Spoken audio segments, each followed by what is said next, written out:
WPEN Burlington, Philadelphia, a Beasley Media Group station. Official home of the Sixers, Flyers, Union, and the best Eagles talk in Philadelphia. 97.5, The Fanatic. Good morning. Thought I'd help you wake up. It's 6 a.m. and you're listening to The John Kincade Show, Philadelphia's longest-running sports talk morning show on 97.5 The Fanatic, Philadelphia. Let the party begin! The show starts now. Yeah, it does. Happy Thursday morning to everybody. It's going to be a beautiful day in the Delaware Valley. 80 degrees over the next few days. Sunny. All good stuff. Hopefully. This is the John Kincade Show here. Bob Cooney filling in for John Kincade, who's on a day of rest today. We got a little bit of a skeleton crew. There's a lot of stuff going on around the station with sickness and different things, and I don't mean to laugh it off, but nothing too serious. John's taking a maintenance day today. So you got me, you got Pat Egan, Brendan Gunn is producing for us today. Patrick, how are you this morning? Doing well, I assume, after a tough day yesterday. No, still no good. No, listening to a lot of emo music and still going through it. And yeah. Well, we'll figure it out. Thank you for asking, though. We're going to figure it out today because you know why? Because one season closes, Pat, another opens, and another methodically marches on. That's right. We're talking about the Philadelphia Phillies. Your Philadelphia 76ers opening tonight, 7:30 at Milwaukee, right here on The Fanatic. And there is this football team that just so happens to be 6-1. And, you know, they kind of were on a little bit of the back burner the last few weeks because of this Phillies thing. But 1 o'clock Sunday at the Washington Commanders. We're going to do a pregame show, Pat. Me, you, Andrew. It's going to be awesome. It's going to be a good few days. We're going to be okay going into this weekend. Trust me. Sunday, I think. Sunday I'll come around. Nah, I think you will before then.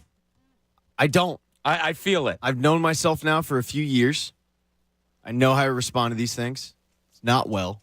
No, I'll give you that. Yeah, I'm not ready to move on, you know? Brendan, you were at the game the other night.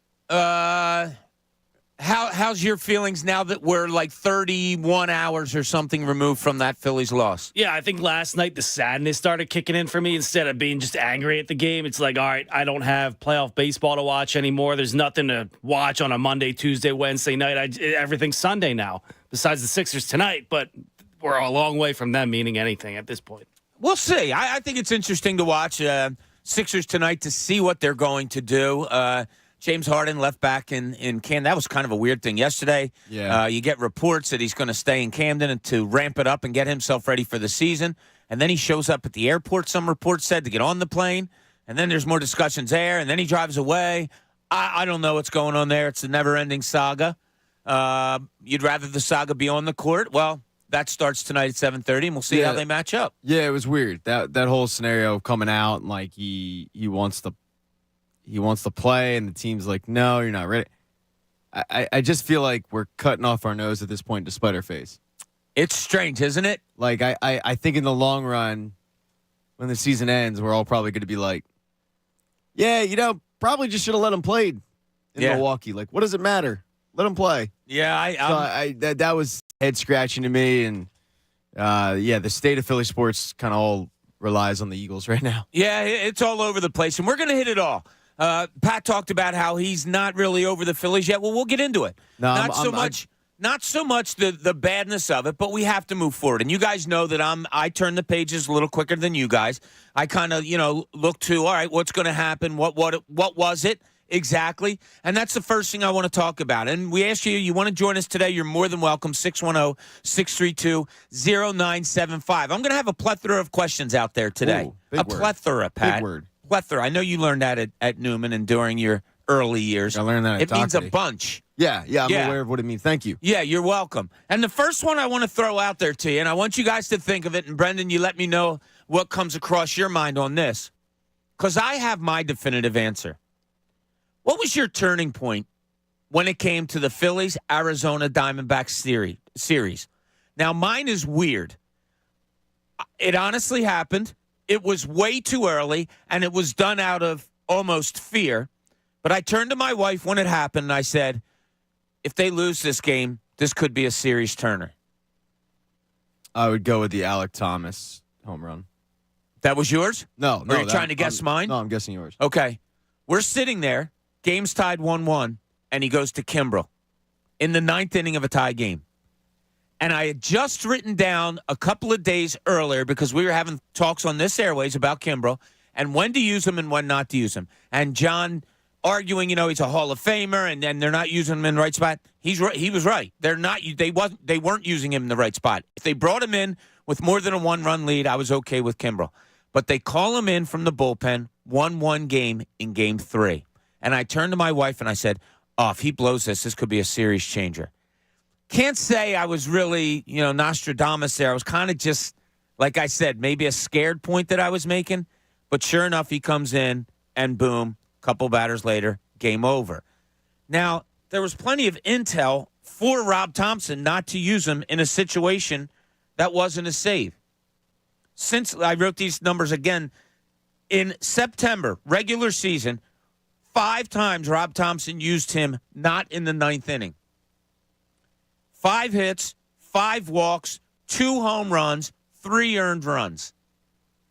It was all there, Pat. Why? Why would you try to go to something that just isn't working? Yeah, I made the case plenty of times, too. He's not an 8th inning guy.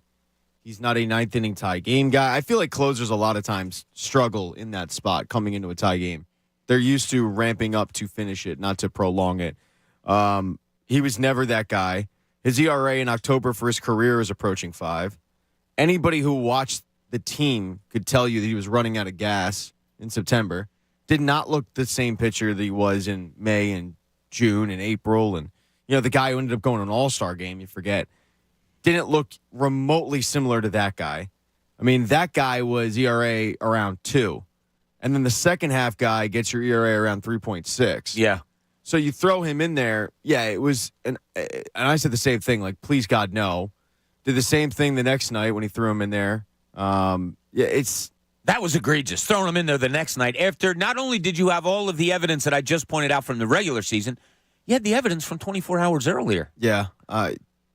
So I threw it out there. That's early, though, for you. I mean, like, throwing it out and saying it. And I maybe, blame you.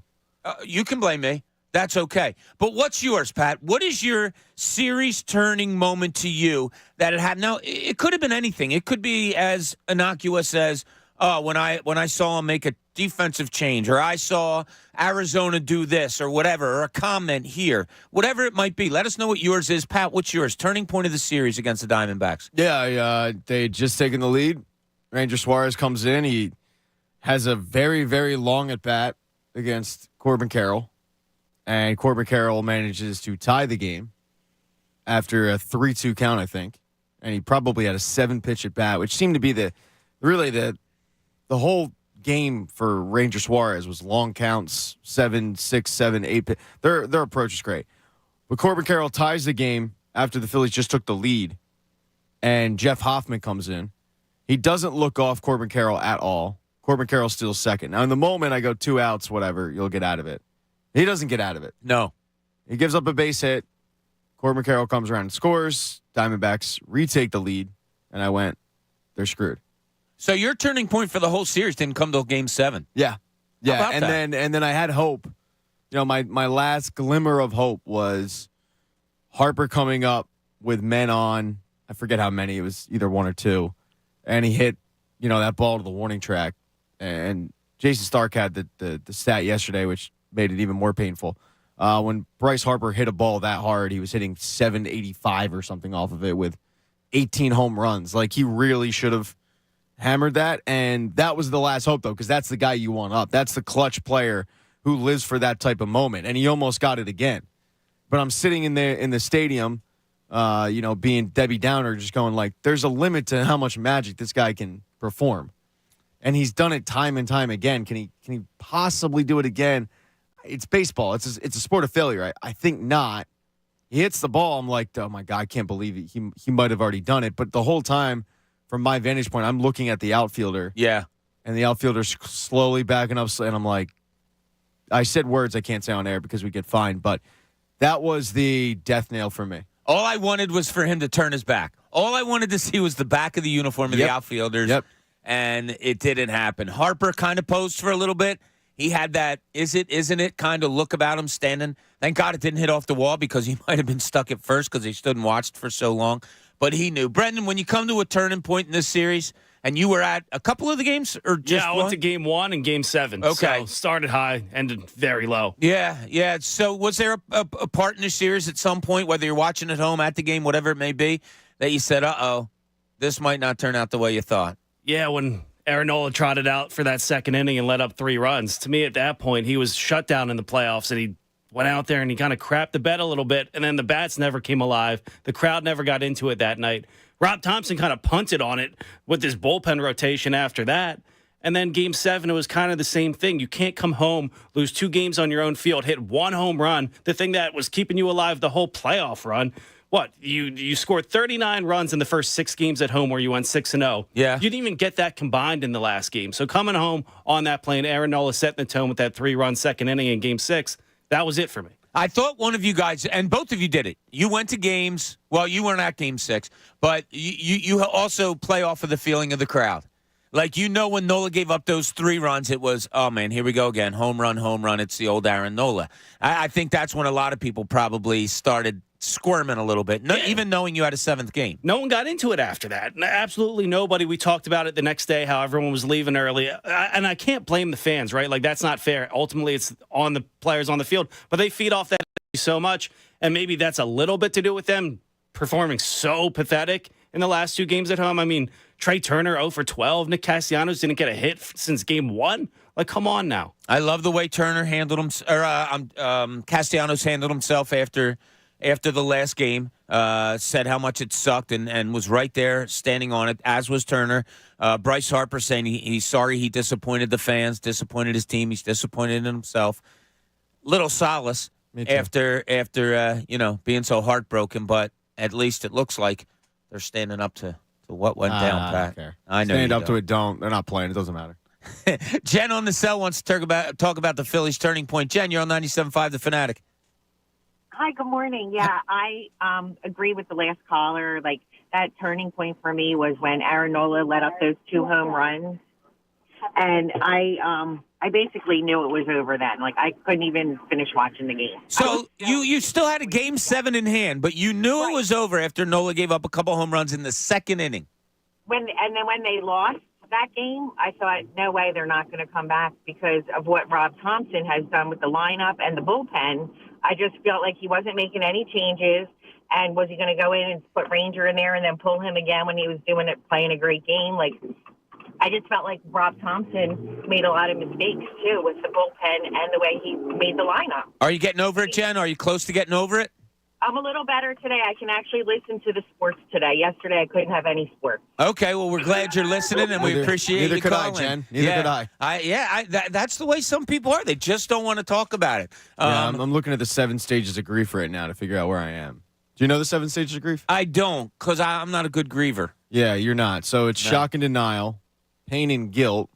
Then you've got anger and bargaining, depression, the upward turn, reconstruction and working through, and acceptance. I would say, Bobby, you go from shock and denial to immediately you skip like 5 stages and go reconstruction and working through. All right, give me 1 through 3 again. 1 through 3 is shock and denial, pain and guilt, anger and bargaining. I don't think you feel pain and guilt. No, not pain and guilt. And you're definitely not, you don't anger and bargain. I don't get angry. Yeah. No, you're right. I probably do skip a few steps there. Around inning 5 through 7, it was pain and guilt. And then 8, 9 was pain and bargaining. And then right now I'm at depression. And how far do you have to go to be over it after depression? Probably. Is there more steps, though, after depression? Yeah. The upturn. Then we need the upturn. Then it's the upward turn. Oh, right okay. afterward. So you're getting there. It's probably going to take like a week. So depression's going to last for a couple more days. Oh, yeah. Wow. Like, it'll pop into my head just like how the world, they blew that game. All right, so yesterday. That's what sucks about being a Philadelphia sports fan. Like, let's call it what it is. Like, that's going to be a topic today about Philadelphia thing in the world is you blow a series that you were dummying the team. You know, you're up 2-0 in the series and you blow it in game 7. at home. Yeah. I look, last 7 game 7s for Philadelphia, all losses. Yeah, you score 3 friggin' runs. That doesn't even count a Super Bowl loss. Against guys that like Merrill, the KBO All-Star, Merrill Kelly. We're losing to a guy named Merrill. Yeah, that's not good. We're losing to a guy named Fought. And What the hell's going on here? And it's spelled really weird. All right, dare we? Do we go to Paul in Wilmington, who yesterday called me an F&A hole? It's up to you, man. He didn't. We'll go for it. Oh, not that one. Guess not. I guess we won't go Paul, for it. you're on 97.5 The Fanatic. What's going on? Hey, guys, great show. I'm in a better mood today. Are you sure? You couldn't be in a worse mood. Man, yesterday I was terrible, man. And I do apologize, gentlemen. I didn't mean to call anybody bad names or anything like that. No, it was an accurate statement. Yeah. Hey, listen, I'm totally on board with you for what happened, man. When it was 1-0, when Bryce Harper ran past Wason again, and then, they put Kimbrell in, and I knew something bad was going to happen, man. And I'm totally on board with what you just said because that guy had no business being out there, and especially in Game 2, he had no business going out there. And let's just say something else here. Man, that guy Thompson is just like Girardi. He goes in that big black binder and looks at things. Except he knows that binder a little bit better than Girardi and has a little bit more of a personality so his players can walk all over him. And that's the only difference of this team. What do you think? Paul, thank you so much for the call. And then don't be a stranger, buddy. Appreciate it. I don't, the binder stuff, everybody has their stuff. Somebody said it to me. I think it was, an old-timer basketball guy. I forget who it was, but they said analytics. Will Chamberlain. That's just a new name now. That's just a new name for it now. He said, back in the day when I was coaching at Penn, why can't I remember who it was? Speedy Moore. And I'm talking about a long time ago. He goes, guess what? They came up with assists and rebounds. That was analytics back then, too. Dr. James Naismith. He and I had a good conversation. He said everybody loads themselves up with statistics. It's just how do you use them? And, John believes that Rob Thompson is ruled by the binder. I think there's got to be a little more feel in there. Otherwise, I don't know how he would have such a great relationship with the players. Yeah, I think there is feel there, but I think Rob Thompson's biggest problem is he gets in the postseason and he gets way too tightly wound. And, he abandons pitchers and he starts pulling guys when he normally wouldn't pull them in the regular season, but he's pulling them in the postseason. And ultimately the lineup, it was like ride or die. He wasn't going to change it up. He didn't change it up in the regular season, but it was weird. Like pitching wise, he did the exact opposite. I don't know. Don't you think that's odd? Yeah, it is odd. Brendan, I brought odd. it up yesterday, and you didn't get a chance to comment on it. It's like the yin and the yang of Rob Thompson. He loves, especially as Pat said in playoff time, he loves toying with the pitching staff. Can't overthink it enough. But then when it comes to the lineup, it's like, yeah, I can't be bothered with that. That's 1 through 9, and boom. You know what that is. We're going to keep it the same. Do you find that odd? Yeah, it's very odd. How do you let that lineup go out there day in, day out when your cleanup hitter isn't doing anything? I know he came through a little bit in the last game, and he hit a couple nubblers down the line in Game 6. Nubblers?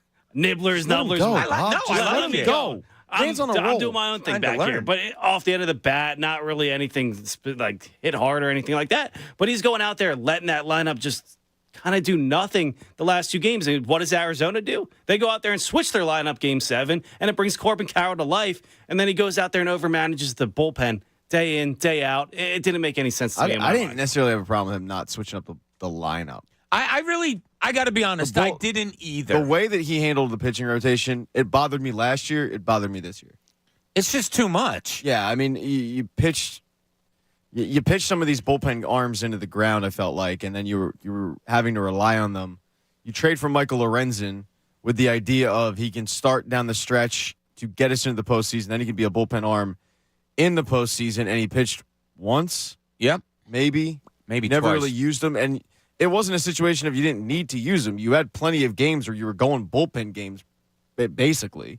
But ultimately, this boils down to the bats. Like, they had one bad pitching performance, and it was in Game 6. And other than that, this boils down to the guys you paid $300+ million for, the guys you were giving out $100 million contracts, they didn't come through.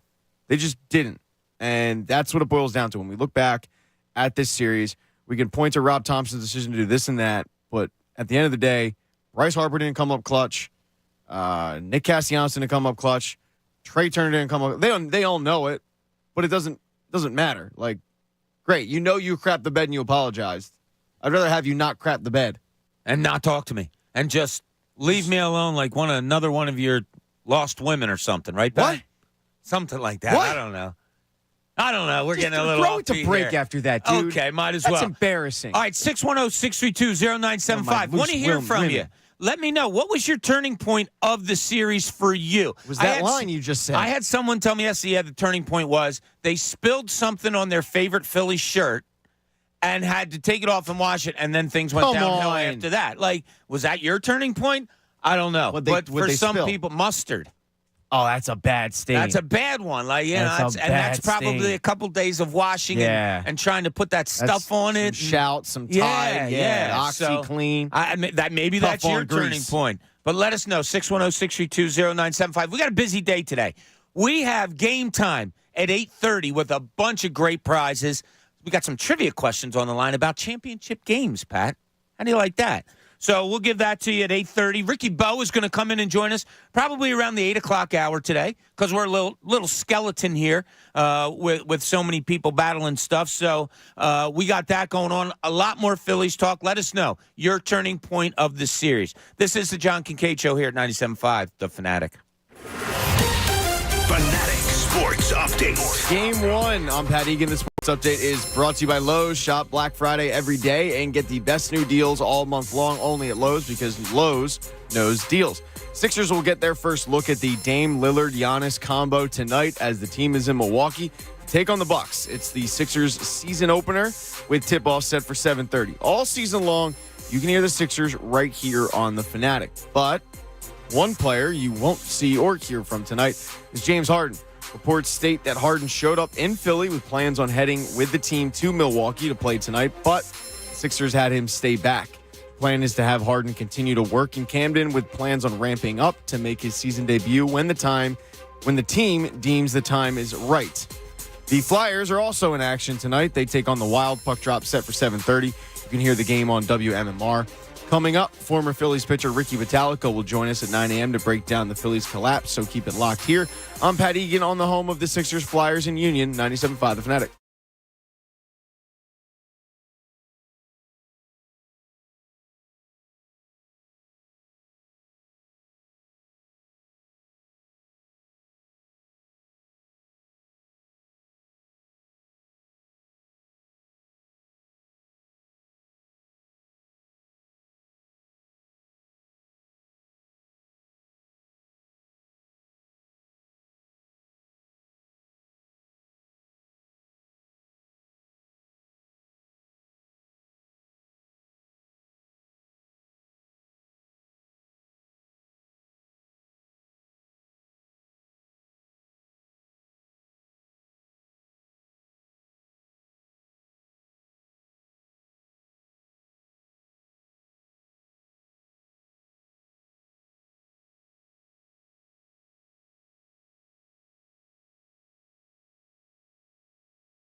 back to the John Kincade Show on 97.5 The Fanatic, Philadelphia.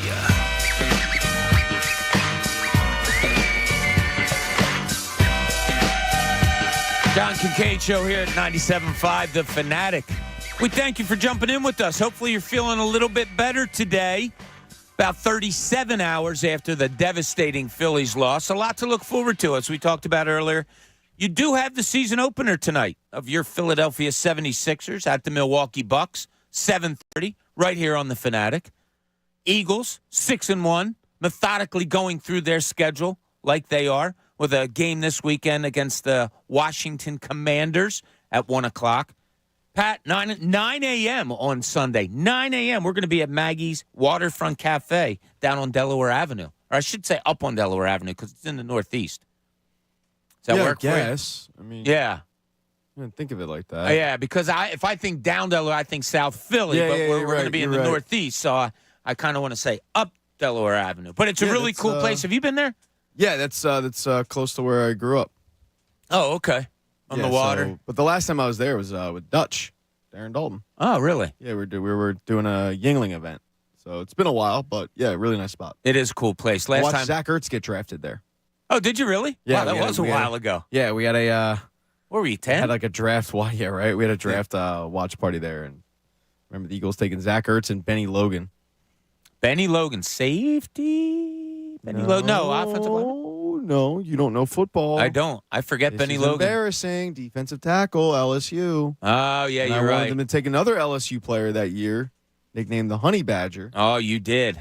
but But it didn't happen. they didn't take him. No, that's This because is his last before- name is hard to pronounce. Yeah, this is before me and you knew each other. You know, we may not have really knew each other, but we knew each other. No, we didn't. Yeah, like there was always a part of Pat Egan No. inside of me just waiting to be introduced. Sorry, what? What? Who was inside of you? What is going on Why don't you here? take a phone call? No, I don't feel like taking a phone call. I want to talk to you. So we're talking about take a phone call. we don't have any. We're talking about Philly's turning points for this series against Arizona. It's 37 hours later. I'm of the ilk, and to many people's dismay, especially here in the building, of turning the page. Okay, it happened. It's done. You have other things to look forward to. The good thought in my head getting out of bed today, Pat, I'm going to go to a Big Five practice later this afternoon. I'm going to What? Yeah, I'm going to a basketball, one of the Big Five practices this afternoon. Talk to one of the coaches. He said, why don't you come up? I'm going to go up. So going to go watch one of their practices today. Then you got Sixers tonight.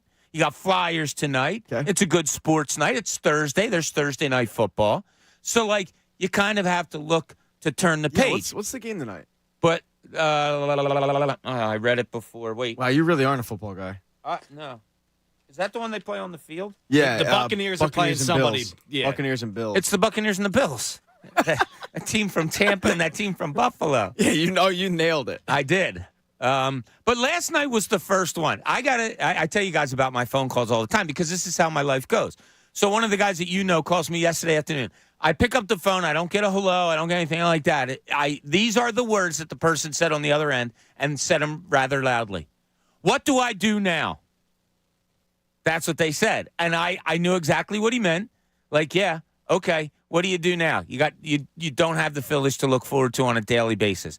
That's just totally been wiped away. Andrew was saying it to me yesterday.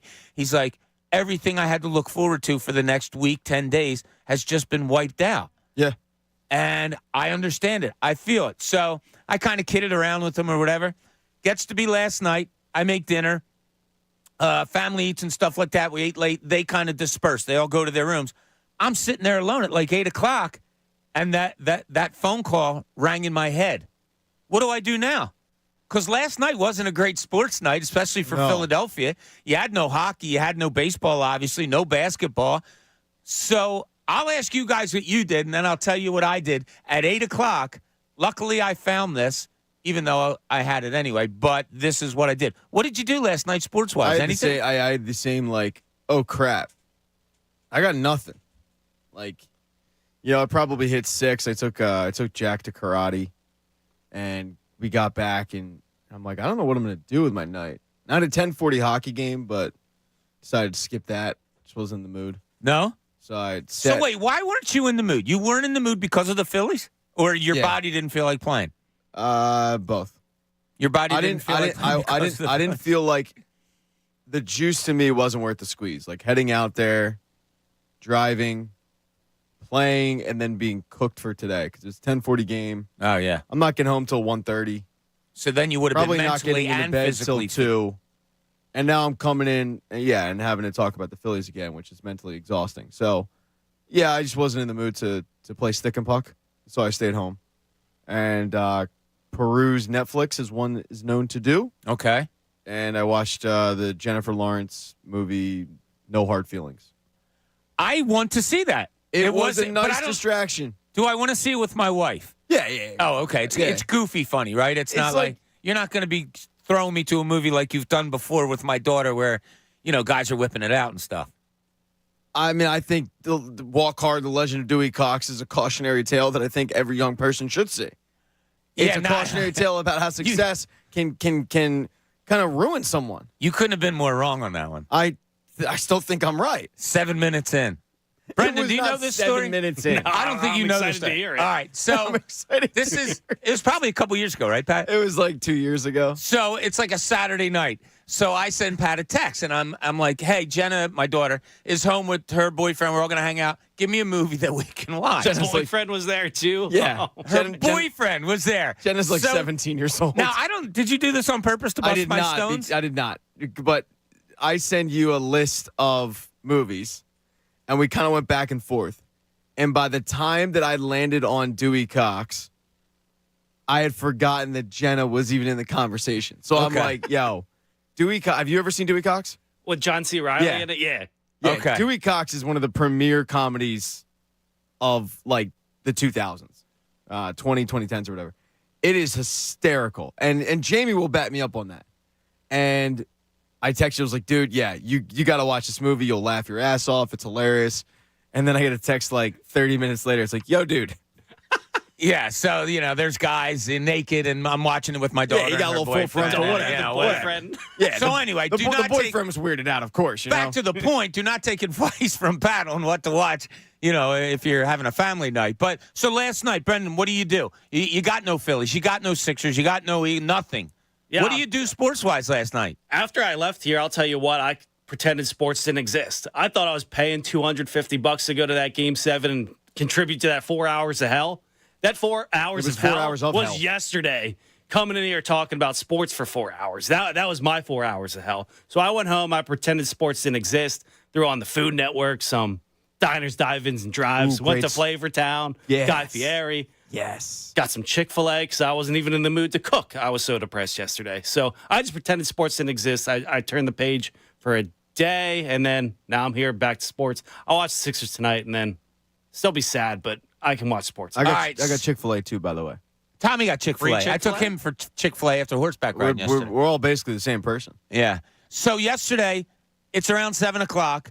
My wife, without even consulting, asking, whatever, I was sitting there doing some work for today. My wife throws on New York Knicks, Boston Celtics at 7 o'clock. No. So I watched an hour of that. Nope. And then they all dispersed, all went to bed. And I'm like, it hit me. All right, what do I do now?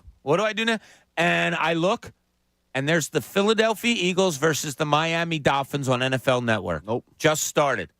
So I was like, wait, I think I taped the game. So I look, and sure enough, I taped the game. So I did. I watched the game, breezed through it, when you can. But I sat and watched the whole Eagles game last night. Get help. No, I think it was Anything stick out differently? yes, I'll tell you what. Their defense played really did anything stick out differently. Their defense played really, really well. What is up with you today? You started. You're the one that made the Like face. all of a sudden I come in the room and next thing you know, it's like But their defense. in your pants. Those Kelly Green's making things stick out. Yeah, Yeah. exactly. Yeah. But I was amazed, Brendan. Their defense to me really stuck out watching that game for a second time last night. Not only how well they played, how much of a decision they made to play fast.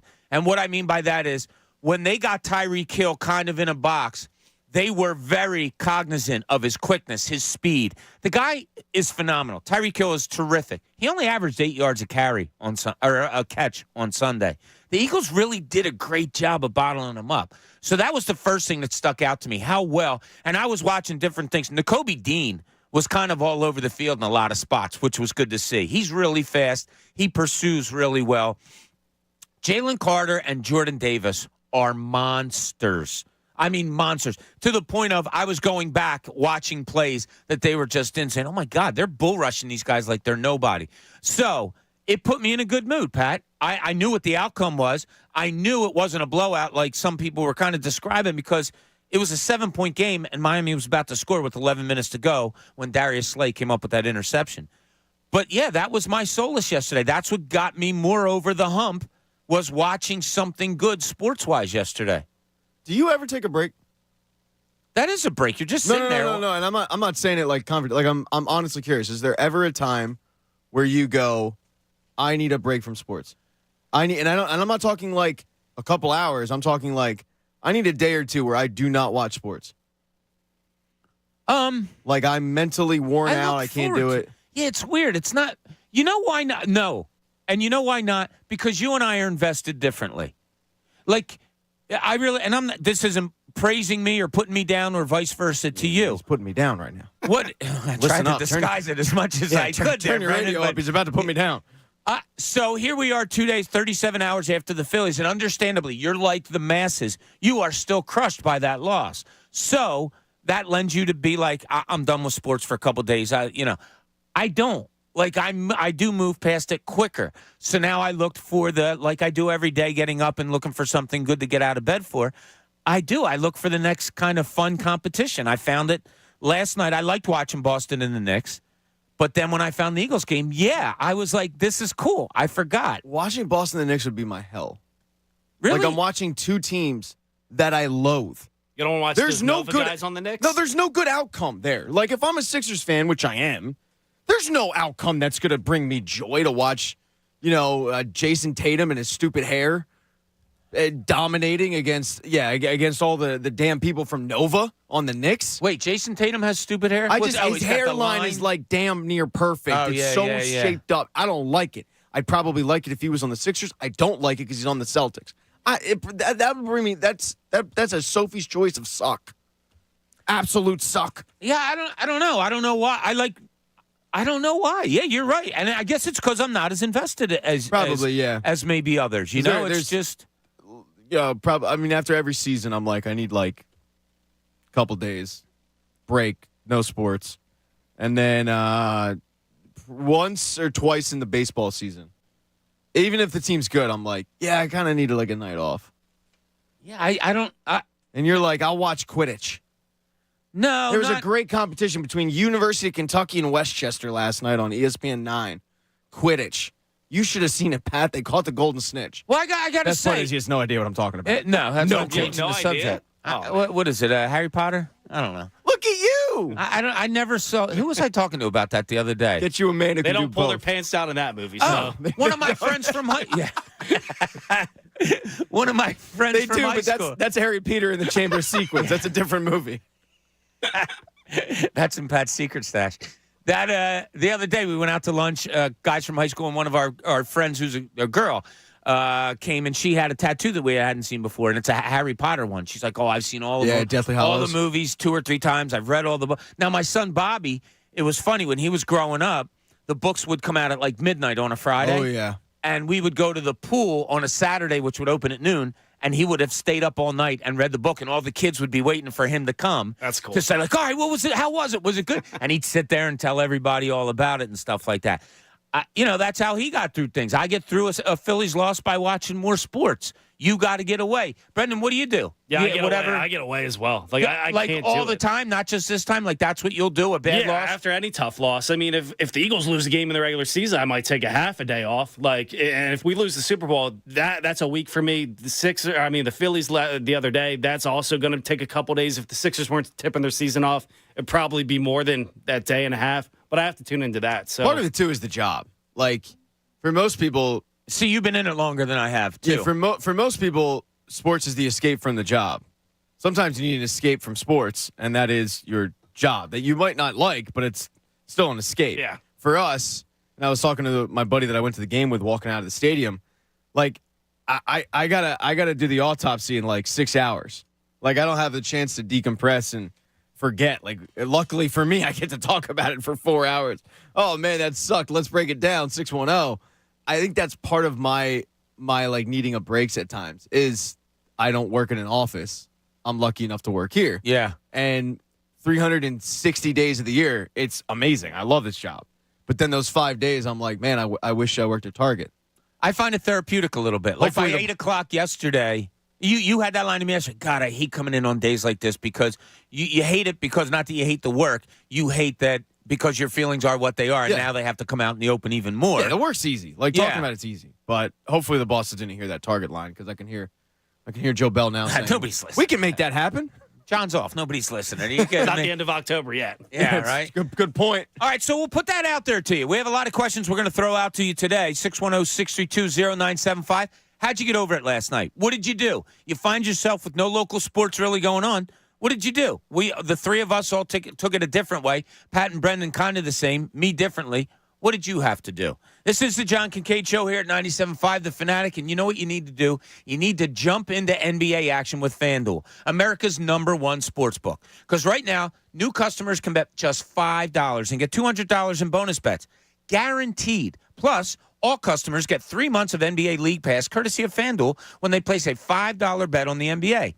That way you can watch all the action as you bet on everything from point spreads to player props. You know all the different things. Best of all, you'll get paid instantly. So don't miss your chance to get $200 in bonus bets plus 3 months of NBA League Pass. All you have to do is visit FanDuel.com/Bob and tip off the NBA season right. FanDuel, official partner of the NBA.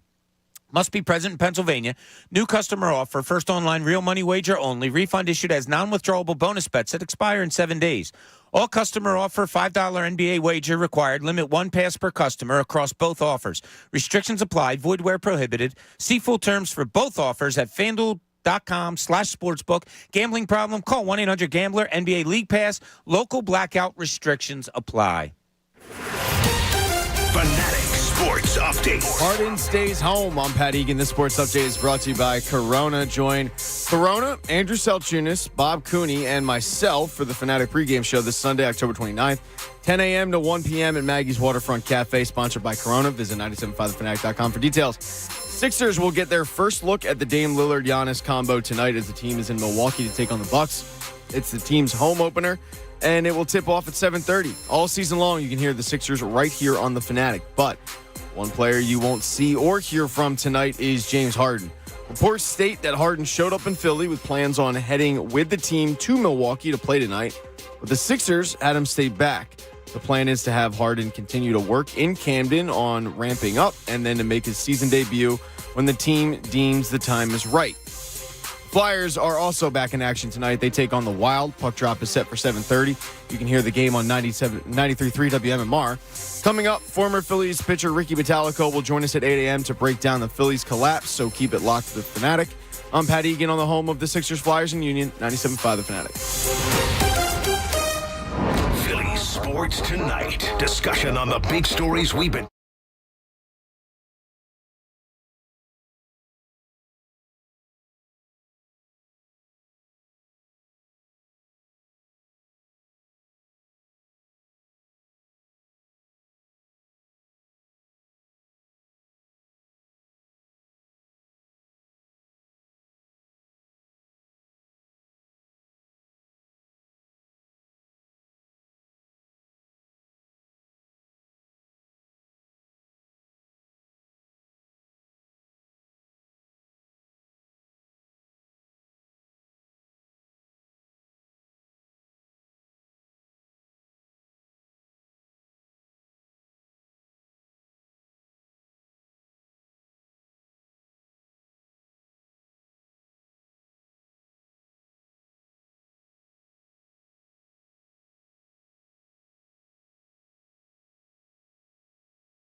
Media Group Station. Official home of the Sixers, Flyers, Union, and the best Eagles talk in Philadelphia. 97.5 The Fanatic. Now, back to the John Kincade Show on 97.5 The Fanatic, Philadelphia.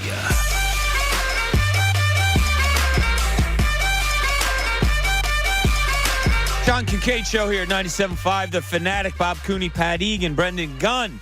Getting it done today as John takes a day of maintenance. We hope he's resting well, getting a lot of sleep.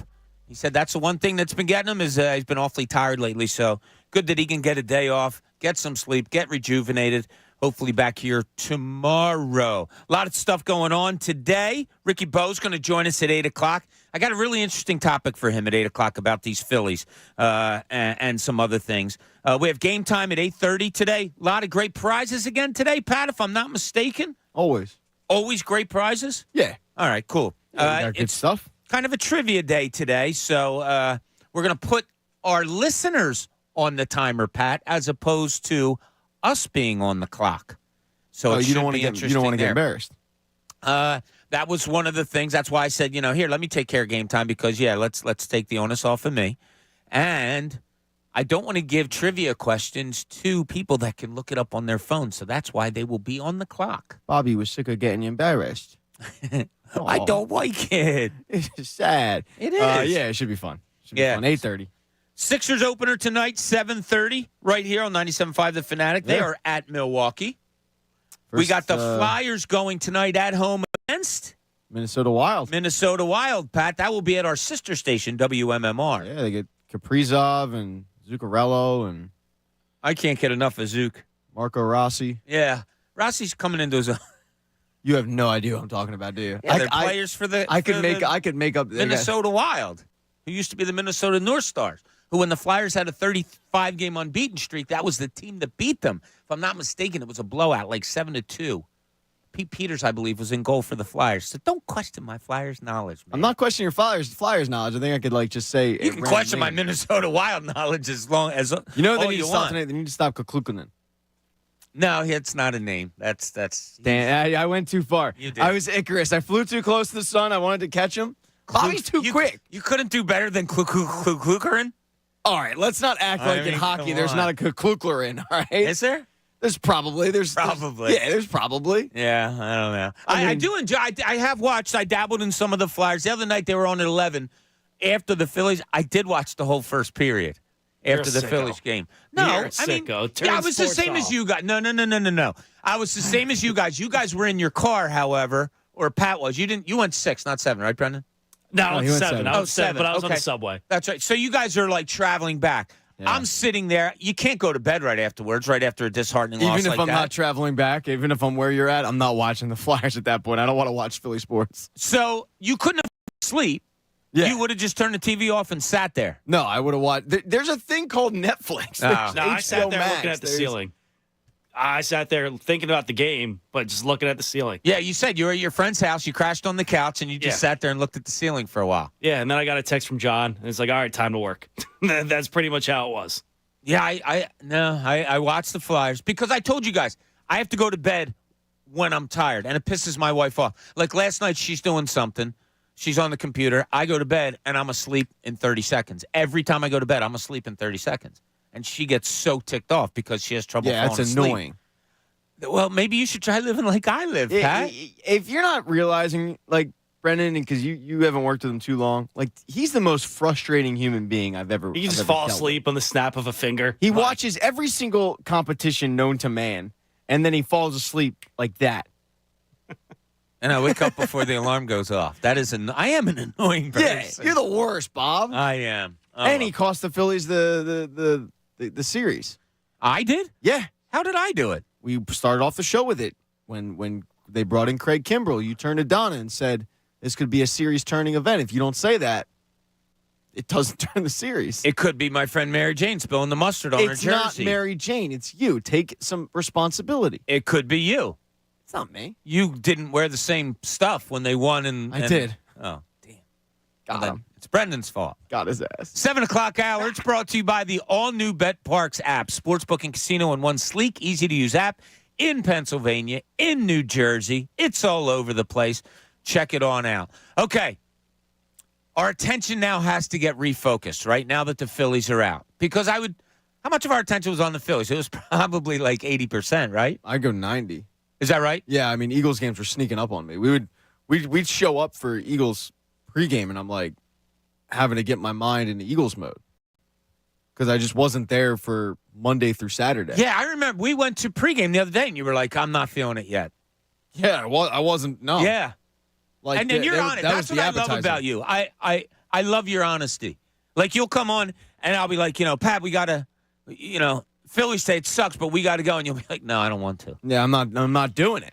And But then you what do happens? it. And then what happens? I have to crack the mic and I have to do it. Yeah, that red button comes on, and it's Sally like, Mae calls once every month, and she wants her money. all right, so we're moving on. Phillies are out. So I have questions for the other three teams moving forward that I need to see answered. I want to ask you guys what your question's going to be, and I'm going to start with the Philadelphia Eagles. My question, I want you guys to answer it, and then, Pat, I'm going to go to you for your question that you need answered about the Philadelphia Eagles. My question is the offense where we want it to be, or are we asking too much?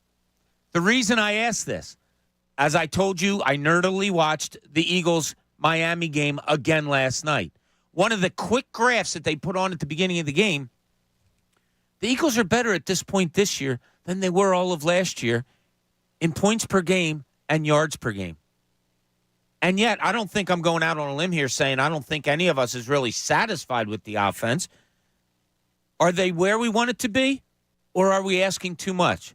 What's your just top of your head thoughts on the Eagles' offense so far? No, they're not where we want it to be. And I think one of the reasons why the points per game thing you bring up is deceiving is because if you remember, they were up so big in a lot of those games, they were taking their starters out 6 minutes ago, 5 minutes ago. Fair enough. You weren't sweating out games. I mean, there was a lot of games where whether they were taking their starters out or not, the lead was comfortable enough where they clearly took their foot off the gas.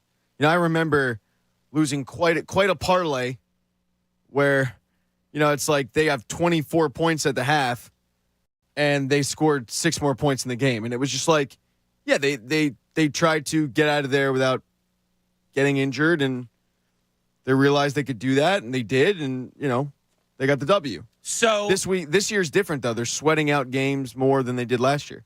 So what you're kind of saying is, if I could sum that up, the offense isn't as explosive as it was last year. Yeah, I don't think the offense is as dominant this year as it was last year. I felt like the offense last year, if they put it together for 4 quarters and they wanted to, they could put up 40 plus.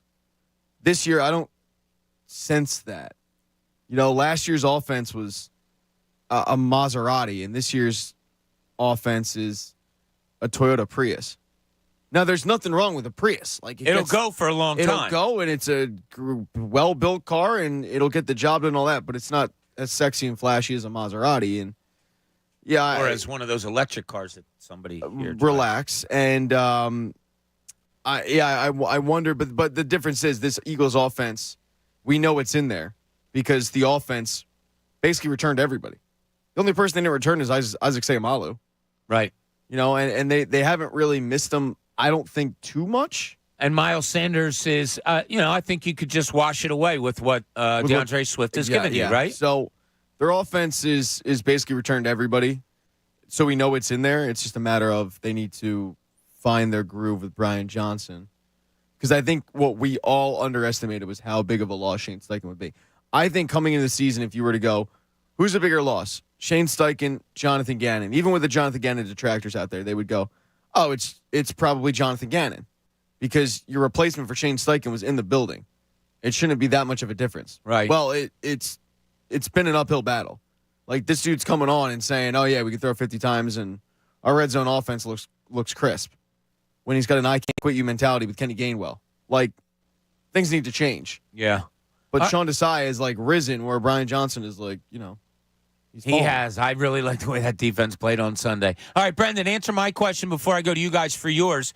Is the Eagles offense where we want it to be, or are we just over-expecting things? It can't be where we want it at this point. I mean, so far, last year at this point, yeah, I guess we're scoring more points and averaging more yards, like you said, but The ball's not getting spread out like it was last year. At any point last year, Devontae Smith could have the big game. A.J. Brown could have the big game. Dallas Goedert could have the big game. So far this year, it's just A.J. Brown having that big game. Dallas Goedert had a solid game last week, but where's Devontae Smith? He dropped another ball this past weekend. His head doesn't seem to be all the way there to me at times. A.J. Brown even is not running through routes like he did 2 weeks ago. It's just not clicking the way it was last year at this point, like Pat says. It's not where I need it to be. Brian Johnson needs to get out of his own way, in my mind. Stop doing the quarterback draw when you're in the red zone. How many times has that worked at all? Not at all. No. Kenny Gainwell inside the red zone. Yeah, he scored a touchdown after he got stopped at the line of scrimmage and made a nice move, but he's not getting it done. I think Brian Johnson is in his own way at this point. He's trying to put his own little touch on an offense that didn't need a touch on it at all. Just go out there and call the plays that we did last year. The offense is there for the taking, for you to just, if you want to be a head coach, call the plays they called last year. Put your own little touch on it a little bit, but I think his ego's in the way a little bit. It's funny. Watching the game last night again, Devontae Smith, I think, is ready to break out. He made a couple catches in traffic, and I think he's ready to go. I'm not falling for that trap. Falling for it. It's the last 2 weeks. The Devontae Smith over in touchdowns. That hasn't happened. Brandon brings up a good point, though, of like putting your touch on it. It's like Brian Johnson got handed the Mona Lisa, and instead of the Mona Lisa just sitting on this wall, he went, "Oh, there's a little crack there. Oh, okay. Well, she needs a mustache. Yeah, let me grab some paint and fix it." And then like his little paint didn't work, so now he's got to fix the whole thing. Right. And next thing you know, the Mona Lisa, looks like Grimace. Like what? The Grimace shake. Yeah, that wasn't needed. It's good. You didn't need to fix the Mona Lisa. You didn't need to fix this offense, but his ego has gotten in the way of like, I'm going to put my stamp. This isn't Shane Steichen's offense. This is Brian Johnson's offense. If Brian Johnson's offense is known for Kenny Gainwell getting the ball on the other team's 20-yard line on a 3rd and 8, yeah, that's not a good indictment of your offense, bud. Agree. Like, it's just not. Agree. And that's, I think, the biggest problem that Eagles fans have right now is they get into the red zone and everybody hears Kenny Gainwell checking in, and we all just – you can hear it in the Delaware Valley, just a sigh. He had another. Here we go again. I didn't realize watching the game on Sunday, there was another handoff to Kenny Gainwell on 3rd and 8. Look, and he's the other night. Yeah, that's why I brought it up. He's not bad. And I compared him. I compared him a couple weeks ago. He's Corral Buckhalter. He'll bust a run every once in a while. All right, he's a serviceable back. But when you have DeAndre Swift in your backfield, handing the ball off to Kenny Gainwell and then having a horribly planned, designed run for Jalen Hurts that everybody knows is coming, it's just not a recipe for success, and it hasn't been, to the point where John brings it up every game. Jake Elliott's about to eclipse his made field goals, and we're in, like, week 8. All right, so now that our attention is off of the Phillies, what is your biggest question towards the Eagles right now, Pat, that maybe you haven't seen answered yet, or something that's come up in these first 7 games that you're wondering what's going on here? Other than the Brian Johnson, will it get fixed? Will he come to his senses? I will go with how healthy is this team. And there's 2 main guys I'm looking at. It's Jalen Hurts, and it's Lane Johnson. Lane Johnson's going to worry me. I mean, he plays last week. No one expected him to play when the game ended the week prior. He ends up playing, which is amazing. But you question, how healthy is he? Well, then he gives up his first sack in 2 years. Oh, no. They changed it. Yeah, come on. Is this ridiculous? Like, yeah, they changed it to Suo Petto because he was supposed to slide over. Yeah, come on. This is like keeping, and I compared Joe it to DiMaggio's. Yeah, I compared it to like Phil Kessel's streak in hockey of when he did one shift. Hey, you're going to do one shift, and then you're going to, because we could continue to streak. Like, he gave up a sack. It's fine. It happens to the best of them. But to Lane Johnson, it usually doesn't. So was that Lane Johnson just getting cleanly beat, which is fine, it happens, or was it the injury hampering him? How healthy will he be? Will this nag him throughout the entire season? The other guy is Jalen Hurts. He puts on a knee brace. Every one of his teammates saying how tough the guy is. We all saw the video of him running in L.A. where most players shred their knee up on that play, and he kept playing. That was the other leg. Well, that was okay. the right one, and that's what I was saying. I wonder if that had some. There seems to be a play. Last game, somebody put it on Twitter where something may have happened. Okay, yeah, so where he planted in. How healthy is that guy? Yeah, that's a great question. And because this team, if both of those guys are hindered, I don't know how far you go. Jalen Hurts, obviously quarterback. You need him. Marcus Mariota, nobody wants to see unless it's in garbage time of a win. Lane Johnson, we all know the stat of the team's record with him versus the team records without him. And we all saw Jack Driscoll play. And I'm not of the belief of, if you give Jack Driscoll a week to prepare, stop. He came in the first quarter. I think Andy brought that up in pregame. And you have backing on that when we had Adam Schefter on yesterday saying that Lane Johnson should seriously be considered for MVP of the league. Like That's pretty amazing. So those two guys' health going forward is going to be a big question. That's a good one. All right, Brendan, what's yours? Question for the Eagles now that you have, whether it's been built up through the season or it just hasn't been answered yet now that the Phillies are out of focus. Yeah, at this point, it's funny because the first couple of weeks we all had questions about the defense. Is Sean Desai going to get it together? I have another question about the offense. Is this offense going to come together and find a balance? Because at this point, it's all A.J. Brown in my mind. He has 809 receiving yards, and that's fine. You look around the league, Stephon Diggs is that guy in Buffalo. There's a couple other teams where it's only Tyreek Hill, like one guy, right? But when the Eagles were clicking at their best last year, it was everyone getting involved. So I need to see Devontae Smith get involved, Dallas Goedert, DeAndre Swift keep doing it. At this point, everyone else has, I did quick math in my head, the receiving yards, A.J. Brown 809, everyone else on the team I don't think even adds up to that. Dallas Goedert and Devontae Smith, certainly those two together don't add up to it. And I don't think anybody else has more than 100 yards combined. Like Julio Jones just got here one game. Quez Watkins, yeah, he was healthy, I guess, but he didn't do anything this whole year. Running backs haven't really done anything in the passing game that much. So I need to see more balance out of this offense, or else I struggle to see them advancing to a Super Bowl. Like, I think you can game plan one guy out of the game when it comes to January and February. I love that. I love that question. I don't. Why? You don't think diversity is key for this offense? Or you just don't paint me out to be a guy that doesn't like diversity. I like diversity, but I don't think that's. I look at that and go, that's the reason they won't be playing in February. Do you think they need more of it, though? Yeah. Oh, yeah. I mean, like, zeroing in on A.J. Brown every week, but conversely, they can't stop it. Good point. Like, it's not like teams aren't coming in game planning for it. And I do believe that if they have found a way to stop it, and he's quiet in the first half, then Devontae Smith is probably having himself a day. Like I'm taking a couple perfectly thrown balls from Jalen Hurts to get that ball to A.J. Brown. How many times can you count on that? Especially if he's going to be banged up. You know what I mean? Like that long pass on Sunday night, that was a dime. I don't know if and you he can got count hit on that. right as he threw it. Exactly. Yeah, night in and night out. It's going to be tough. So it's a game of inches. I can't believe he caught that ball. And, A.J. Brown's on my fantasy team, so I don't think they want to shy away from him a little bit. But I really did. I told you guys that the thing I came away with last night watching the Eagles again was that defense was all over the place. But the second thing I did come away with, and was Devontae Smith looks like he's ready to go. And there was a couple of plays where he was open. All right, it went to A.J. Brown. He made 2 catches in traffic that I thought were phenomenal. I think he's about to burst out, Pat. I think this is Devontae Smith's breakout week against the Commanders. But you forget to mention he had that drop again. He's a sure-handed receiver who suddenly has a case of the drops. And by a case of the drops, it'll be Nelson Aguilar. But we've never seen Devontae Smith drop balls like this. No, it is. It's weird. It is weird. But I hope so. I mean, I'm not worried about him necessarily, but I worry about his psyche going forward of he's playing a diva position where they want the ball. And I think ultimately winning cures all. So sure. I don't think he's that upset entering the locker room when the team wins.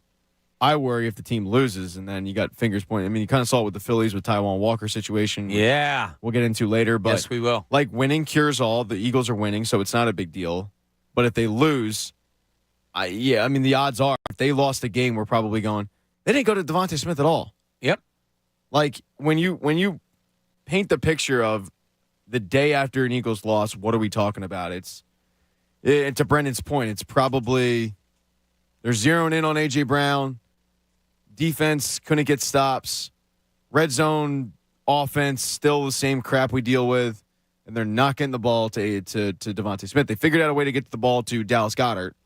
Now they got to figure out the way to get the ball to Devontae Smith, which wasn't a problem last year, and suddenly it is. All right, there's our Eagles questions. Moving forward, we have to refocus now. We're trying to get Pat to turn the page. We're getting there. We're going to get him there by Sunday, at the very least. But that's our first question of the day. It went to the Philadelphia Eagles, trying to refocus off of the Phillies. When we come back, our next one's going to be to the team that opens their season tonight, to the Philadelphia 76ers. We're going to have questions for them What are they as the season begins? What do you need to see answered? This is the John Kincade Show here at 97.5, The Fanatic.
John Kincade Show here at 97.5. The Fanatic, Bob Cooney, Pat Egan, Brendan Gunn. We got Haley back there on the YouTube page. YouTubers, what's up? Always good to hear from you, see what you're saying. Every once in a while, check in on that, which is awesome. You guys are great. Always give us good ideas, good feedback, and sometimes you hate us too. But it's all good because that's all we're here for is a nice conversation. Right, Pat? Yes. I saw one thing on the YouTube page this morning. I have to give my man credit. Nightman Dan. I said earlier something about turning the page. You know, it's almost time. I'm that guy. I turn the page a little quicker. He goes, yeah, turn the page to more depression.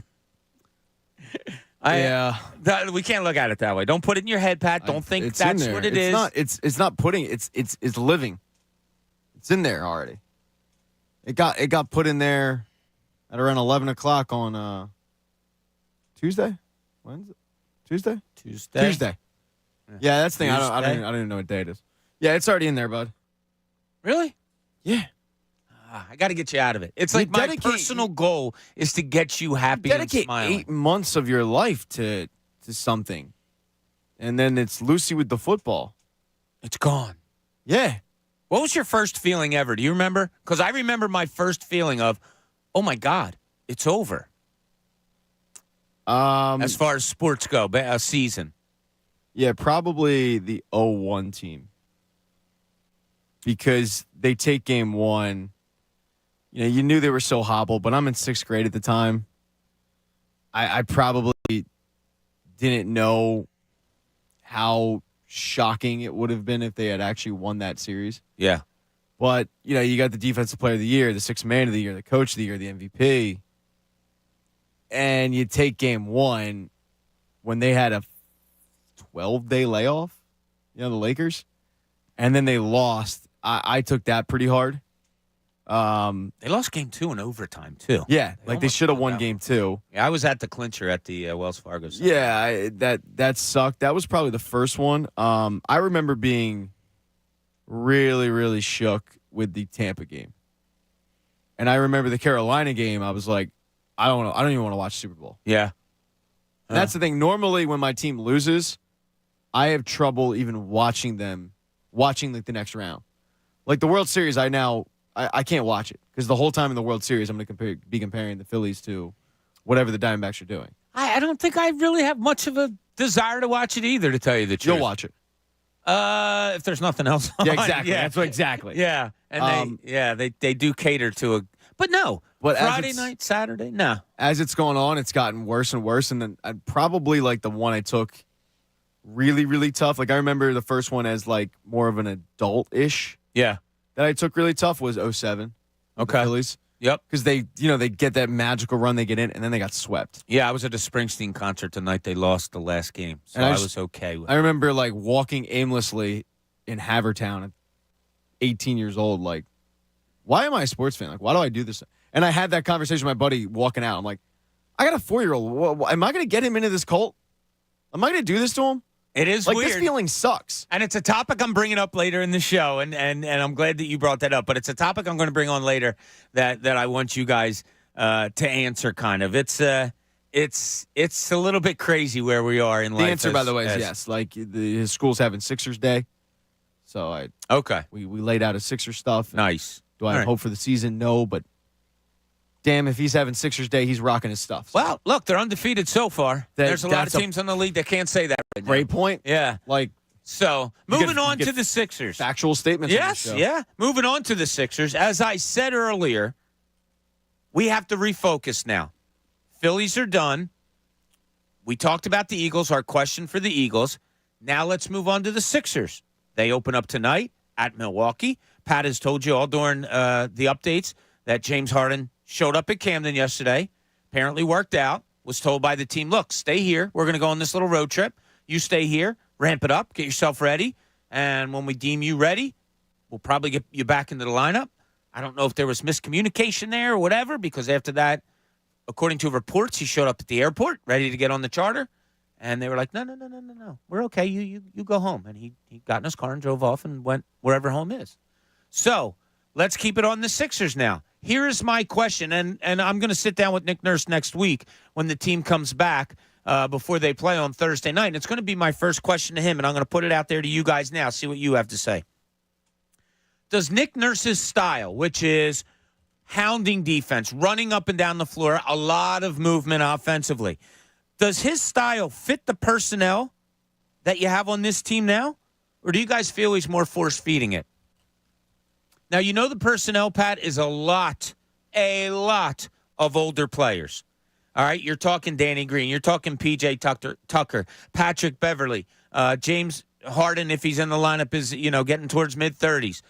Joel Embiid, whether we want to say it or not, he's hitting that 30 mark also. Is this kind of style of play that he had, what we saw in Toronto, conducive to this roster in your eyes? Probably not equipped enough to answer that because I wasn't watching a ton of Toronto basketball games. It's honestly a better question for you. But I would say he probably had a hand in picking the roster. He probably had a hand in the decision-making of free agency. I don't think it's a situation of Daryl Morey just going out and going, oh, by the way, I got you Patrick Beverly. And he's like, oh, okay. I'm sure he had, parameters of, hey, I need guys that fit this kind of mold. So I would say, yeah. I mean, I would assume he doesn't take the job if they don't fit his style. But okay, I'm going to use the caveat of I'm not educated enough. That's okay on his style to say yes or no. I mean, ultimately, I think your generic answer is perfect. Yeah, like ultimately, if they win, we're going to go, oh, perfect, right? And the reality could be like the exact opposite. Maybe they weren't perfect for his style, but they're just winning games. And then conversely, maybe they're great for his style, but they're not winning games. And we go, these guys don't fit their style. They're 97 years old. You got Danny Green out there in a walker, and Patrick Beverly. That move would have been great 5 years ago. Like we've heard it, but they do have a really nice veteran core there of guys that kind of know how to win. Yeah, and to the point of looking to get up and down the floor. You're probably your most talked about guy on the team outside of the drama and the MVP is Tyrese Maxey. This is a style that would seem to benefit him greatly. In DeAnthony Melton, you have a guy who can kind of get all over the floor. Very, very good defender. As we saw last year, can score. B-Ball Paul, who I said to you guys last year, I said, and we didn't know who the coach was yet. I said, I wonder if somebody's going to come in and maybe look to make him a starter at that 4 spot. Get some energy, some stuff like that going on. He would seem to be a guy. There's maybe a guy. Jaden Springer. Damn it. Go ahead. Maybe a Jaden Springer. Go ahead.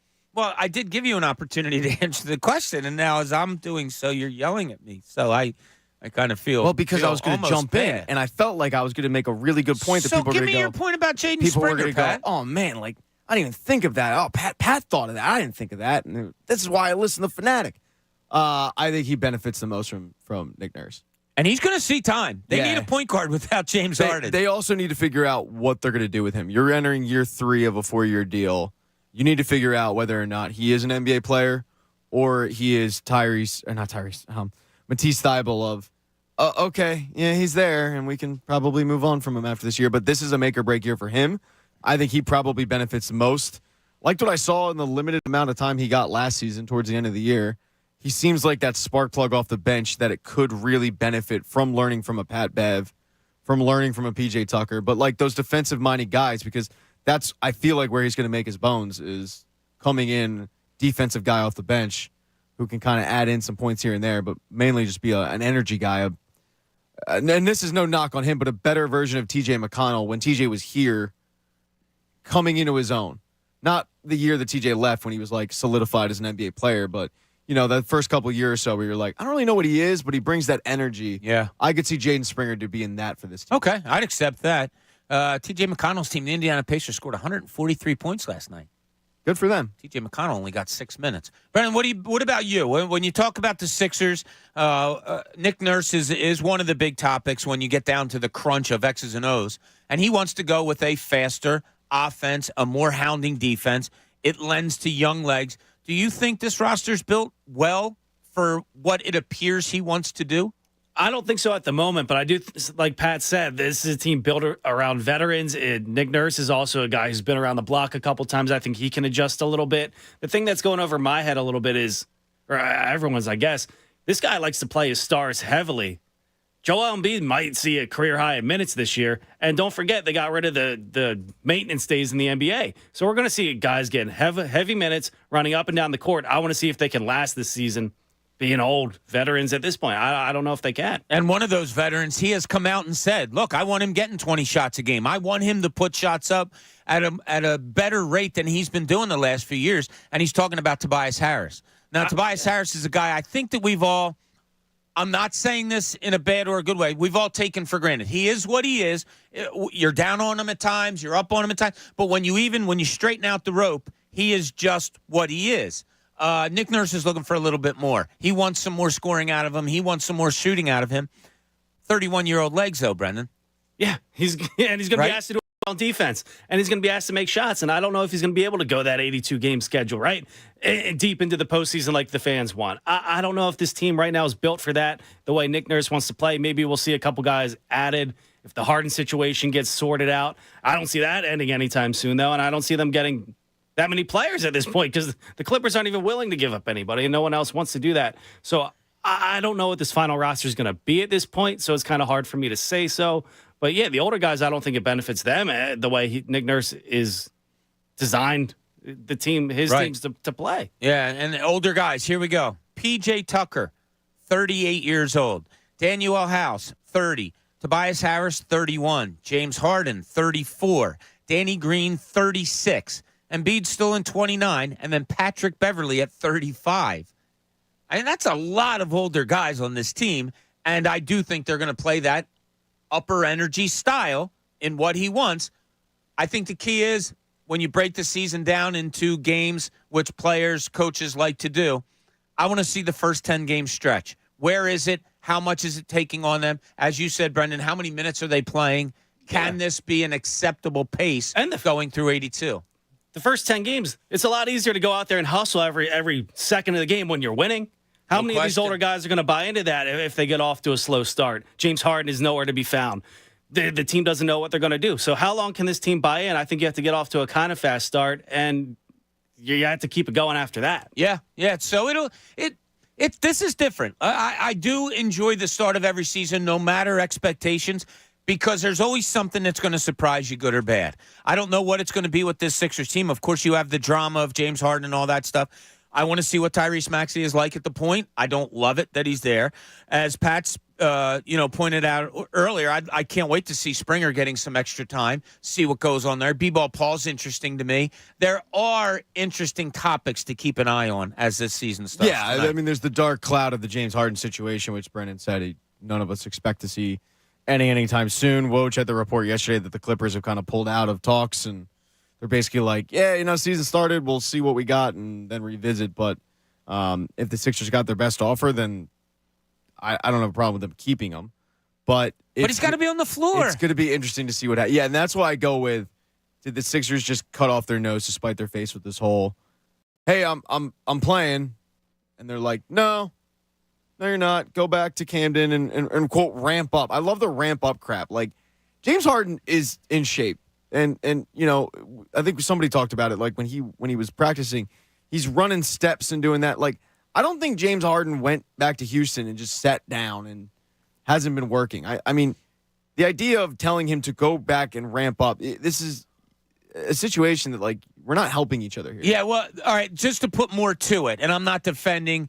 I do want to hear the other side. Yeah, so he hasn't been around the team for about 10 days. There was a report that he has a sick mother that he was tending to, that was taking his attention. I saw, that was something I saw, whether it was Twitter or whatever it was, but there was something out there about maybe a mother being sick that he was tending to. If it's a case where he was away from basketball for 10 days, hasn't been around the team, you're implementing a game plan for Milwaukee, I can understand, okay, sit this one out. But would you rather just say to him, okay, come on along, you're part of the team, but you're not going to dress for these first couple of away games because we're just not ready for it yet? Or do you think it's crap that he's a veteran of 34 years old, throw him in there and he'll be fine? No, I think it's crap that they told him to go back to Camden and didn't let him come on the trip when they're going to be going through film study. They're going to be practicing. They're going to be doing all that. And he's back working with TJ DeLeo with like doing what? I think he's better equipped to get, quote, ramped up with the team, having missed all that time, with the actual team. Cinnaminson High School and Temple University's own Correct. TJ DeLeo. Correct. nationally ranked, Fine young man. nationally ranked Temple Owls at one point. Yes. I remember it. Yes. A long time ago. But no, he was ready to travel with the team, and all we've heard about him, and this is what the situation with him is so different than Ben Simmons. The teammates love him. He loves his teammates. His issue is not with his teammates. Ben Simmons' issue was not only with the front office, but it was with his teammates. No question. But with the James Harden situation, it's literally with one guy, and it has nothing to do with Nick Nurse. It has nothing to do with Joel Embiid or Tyrese Maxey or anybody. They get along with him great. So, yeah, I think it benefits them to have him with the team. But it's like a weed. Oh, I understand. But here's the thing. When they traded for him, and it was the same thing, right? We're ramping up. Right. He's injured. We're ramping him up. He was with the team. So how is it benefiting him if you ultimately want to get him on the court and the excuse you're using is he hasn't practiced with the team and he needs to learn the offense, blah, blah. How is it benefiting him not to be sitting in film study? It's a good How is it question. benefiting him not to be practicing with the team, to be around his teammates, to see Nick Nurse coaching in action? How does it benefit him working with TJ DeLeo in an empty gym in Camden? So it doesn't. Here's the question. Who was on that team plane going to Milwaukee yesterday? It might have been And you Daryl know Morey. it. Yeah, exactly. But if Exactly. it was Daryl Morey, James Harden knew that.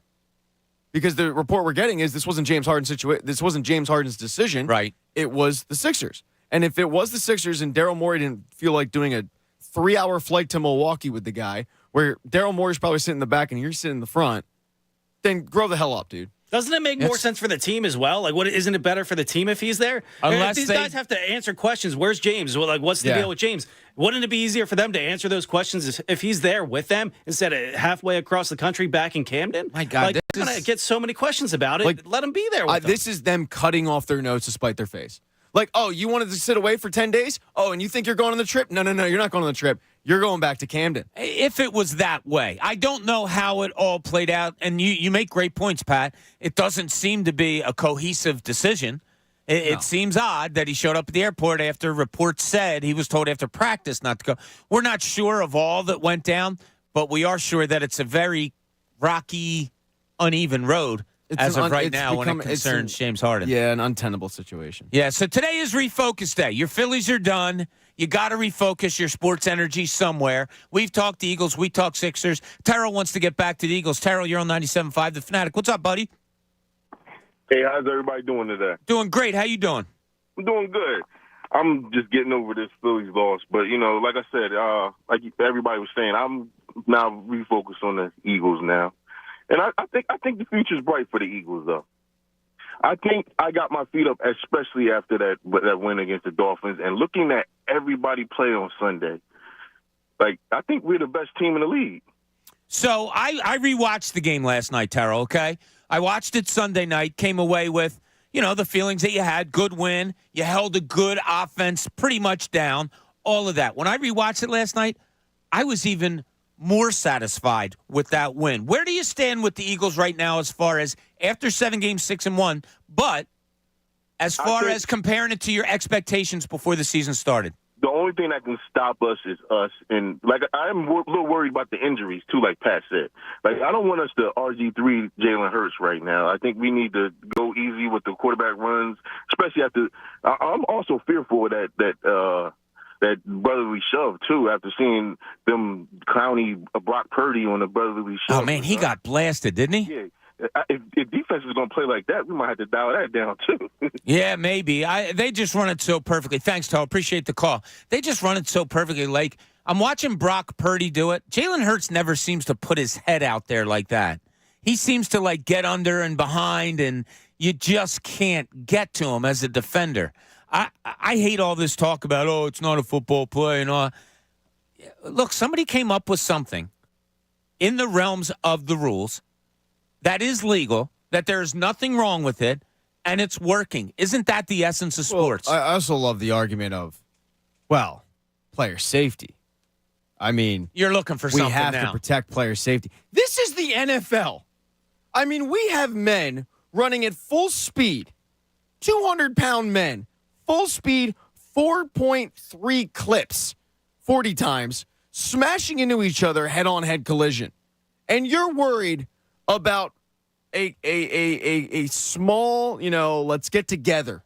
they're just scrum. Let's call it a scrum. Yeah, they're just having a little bit of a scrum. 22 men all within a 5-yard They're having circle. A little bit of a charrette, just a little get together, all right? A mixer. That's all? Yeah. And they're getting together and they're smashing into each other. But because a couple of Giants got injured, now it's a safety issue. Well, if that's the case, outlaw every single play in football. Outlaw crossing patterns because Can't the have other it. night, 2 Dolphins defenders ran into each Safety. other and went head-to-head. Maybe you should say you can't do crossing patterns Can't do anymore. it. I mean, we got to outlaw the sack. They're hitting them too hard. Well, it should be a flag in the quarterback's waistband What now. I need from the safety commission is instead of tackling, I need you to ask nicely, can you please get down and I will touch you? Yes. Wait, what? Say that again? That's what happened on my prom night, and it didn't work then, and it won't work now if the safety commission. That was tries to do deja vu to when I was interviewed to work here. Hey, Mike. safety. Mike and Delran, you're on 97.5 The Fanatic. What's up, Mike? Yeah, good luck following that, Mike. Yeah, I don't know. Well, never mind. Go Birds. Yeah, what you guys were just talking about with James Harden is exactly why I was not looking forward to today. I couldn't care less, to be honest with you, because ever since we drafted Joel Embiid, every offseason, our team is a wreck. And I can't think of another team in the league that has done or had, just stuff around them as much as we do. I just can't do it anymore. Like the Phillies losing the other day, right? It gives me a couple days. Now I got to watch this. I got to watch, like James Harden came to go. Like he wants to be there. Nah, you go ahead. You stay back. You know what? Just fire Daryl Morey and let the guy come play basketball with us. Let Elton Brand do the job he was supposed to do. So, Mike, I go into a season and I hear all the drama. I kind of put it aside, and I'm excited to look at what's on the floor tonight. Can you get past the Harden stuff and get there or no? Bob, I love basketball. I mean, it's my second favorite. Sure. Football and basketball. I love it. But it's just they've soured me so much over the last, decade that I'm just at this I understand. Point, Yeah, Mike, like, you're not alone. Let me know what's going on in January. I feel zero buzz with this team right now on this opening day, and it's partly because of the way they lost last year, and then partly because of the drama surrounding James Harden. But Mike's. I'm kind of with Mike. Like I'm not excited for tonight, if I'm being honest with you. Like it's just okay. Another you're gonna get kicked in the pills again, because that's ultimately what I feel like it's good. Like I just texted my wife, and I said, I was telling her, hey, put Jack in his Sixer stuff because the school I told you is having Sixers Day. Right. And she goes, yeah, he was, he didn't want to wear the jersey at first, but then he put it on. And I put in all caps, God bleep, support the team that's going to frustrate me for 7 months. And part of it's a joke, but in reality, they're going to frustrate us for 7 months.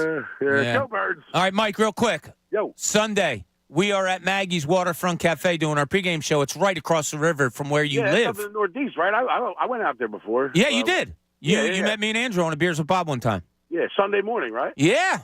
10 o'clock? Uh-huh. You may see me. All right. Go, Mike. All right, cool. All right, buddy. See you. He brought up something interesting, though, about Daryl Morey that I'd like to get into. Okay, you want to hit it on the back end? On the other side. Okay, we will do that. Pat has something on Daryl Morey on the other Professional side. radio. There's a thought there that I've had, too. And I don't know if it's too extreme. I don't know what it is, but I have a feeling it might be online with what you're saying. So we'll get to that and more. We got Ricky Bo coming in around 8 o'clock. I have a whole bunch of Phillies things that I want to get to with Ricky Bo. We're moving on. We have to. We have to close out this Philly season and move on. So we'll try to close it out in the next couple of hours with Ricky Bo joining us at 8. We have game time at 8:30. A lot of great prizes. This is the John Kincade Show.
7-5, The Fanatic. Bob Cooney, Pat Egan, Brendan Gunn producing today as John takes a day of recovery. Just, recharging the batteries, a day he needed, a day he wanted, a day he richly deserves. So we're holding down the fort today. I got a text from my friend Joey Merton during the break, Pat, talking about turning points, and you and I were going over it because you were at the game. So Brendan Stott, oh, my God. In the fourth cool inning, guy. I know, right? In the fourth inning, Tuesday night, Bryson Stott, Bohm is on first. Stott gets the double. Bohm scores.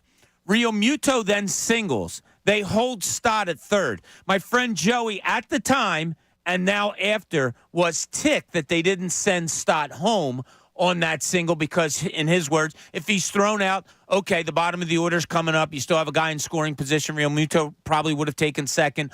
All of those things. It was a 2-1 game. The Phillies were up. Could have made it 3-1. You said you were at the game and noticed something a little different. He didn't get a great jump. Yeah, he had to stay at second because it was a bloop single, and he had to get the read on it. By the time he did get the read on it, I think if he gets sent there, he would have been called out at the plate. And I can tell you, and bad arms in that outfield. Don't forget. I'm usually not this guy, but I can tell you that when he hit third base, I threw up my stop sign. Okay, I threw up both arms like whoa, whoa, whoa. Because at that point, you have guys on the corners with Castellanos coming up that all he has to do is get a fly ball. And you're either winning the game or tied. I forget what the score was. But at that point, they were up 2-1. It's like, okay, you can add on, get that fly ball. You have faith Castellanos can do it, even though he's been struggling. It's a good player. It's not Rojas. He's not a good player, but like Castellanos has a pedigree. So you didn't want to risk it. If Rojas is coming up, maybe you do. With Castellanos coming up, I threw up the stop sign. Dusty threw up the stop sign. I had no problem with it. Obviously, Castellanos strikes out. Yeah. They pitch around Brandon Marsh, right, walk him to get to Rojas.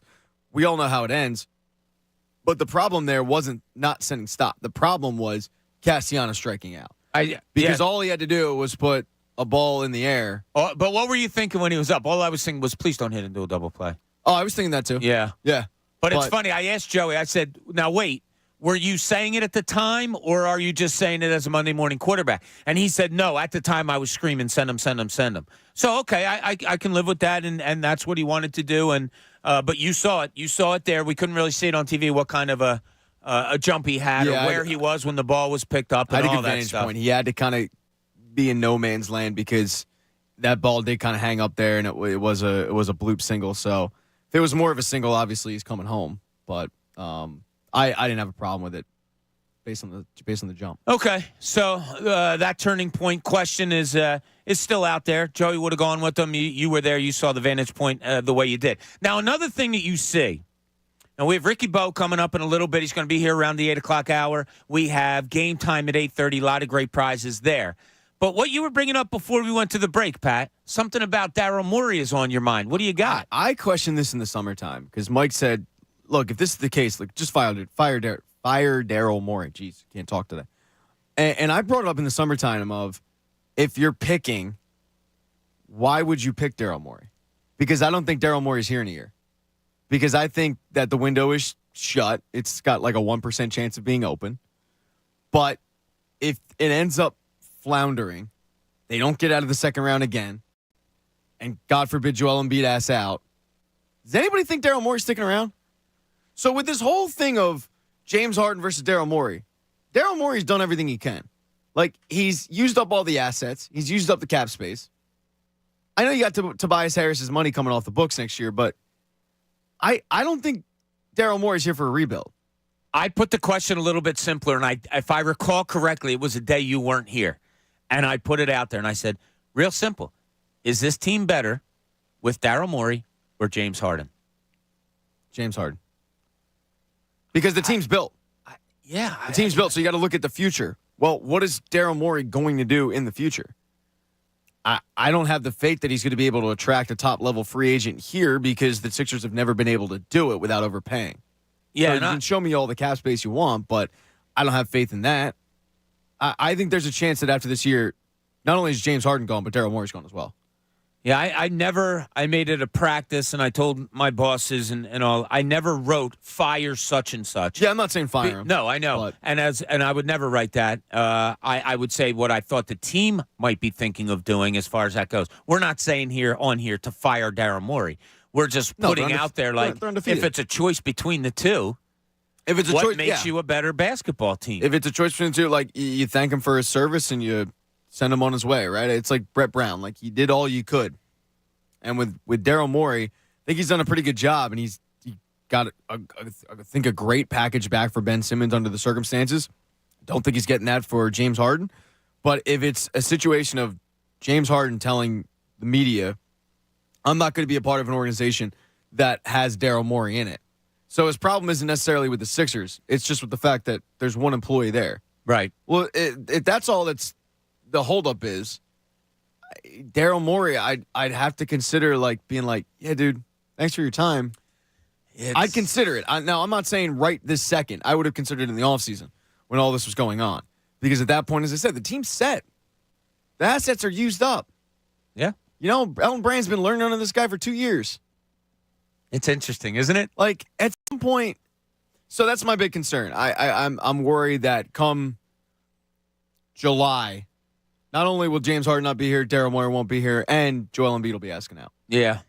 And I think it could have all been fixed. God, this seems like just a rotation of it's a rotation of suck. Of bad stories, but we'll see how it plays out Go tonight. Birds. Now, listen, we're going to come up with a speak for yourself, as Nick Sirianni talked yesterday, but we're going to take Kyle Northern Liberty first. Kyle, you're on 97.5 The Fanatic. What's going on?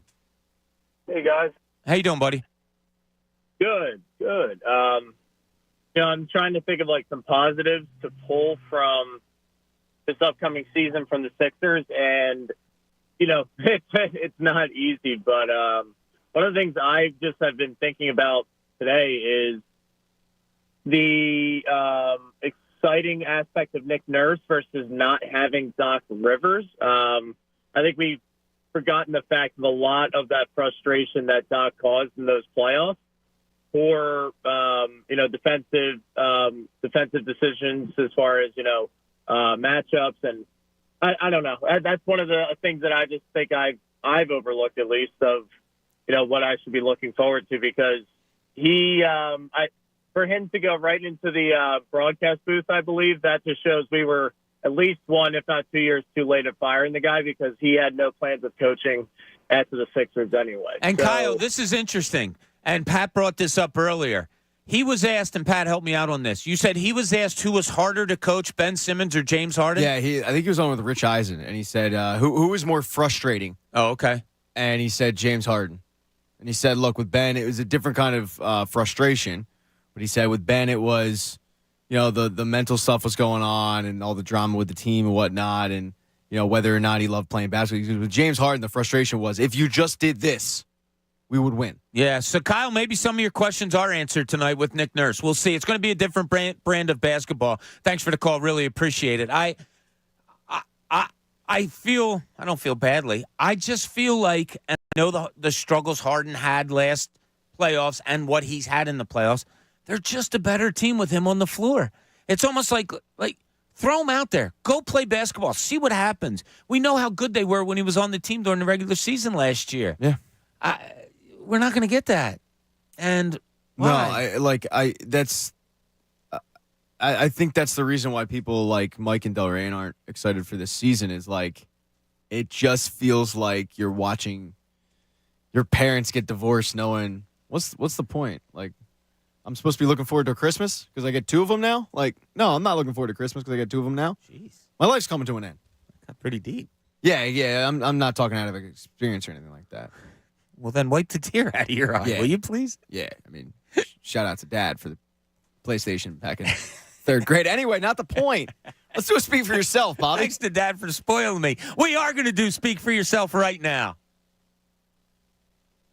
Obviously, the Wait, different... hold on. Time. Whoa, sir. We thought we had a lead in to speak for yourself. Sir, there is a lead in. Okay. right. I'm back here. It's my fault. Underbet here. It's not your It's fault. my fault. My fault. I jumped too early. Are you going to go in and give him a hand, or are you okay? I'll find it, but he's All coming right. back here. Pat's coming on back. See, this is the kind of team player Pat is. Well, not really, as he screams and hollers at Brendan. Move over. So we are going to do a speak for yourself right now. It's time for Bob Cooney's Speak for Yourself. Here's Bob. Oh, thank you very much, Pat and Brendan. I really appreciate it. All right, Nick Sirianni did talk yesterday following that win against the Miami Dolphins and before this Sunday's game against the Washington Commanders. And he was asked about the secondary and all the experience that they have back there right now. Obviously, the more experience you have, you've seen different things, and that's huge. Like the different route combinations, the different players in the league. These guys, keep a lot of tabs on the players that they play against, and the coordinators they play against. So that's huge in the recognition. Defensive players, they get paid to stop plays, right, and to stop players. And so, those two things, he's had a lot of experience with both. So, and our defense is going to have had a lot of experience with both. So. I'm really excited about this. Kevin Byard back there because we saw Bradley Roby go into the slot. He came in 3 days and then got significant playing time against the Rams. They throw him into the slot in the second half, and boom, they stop a Rams offense that was very productive in the first half.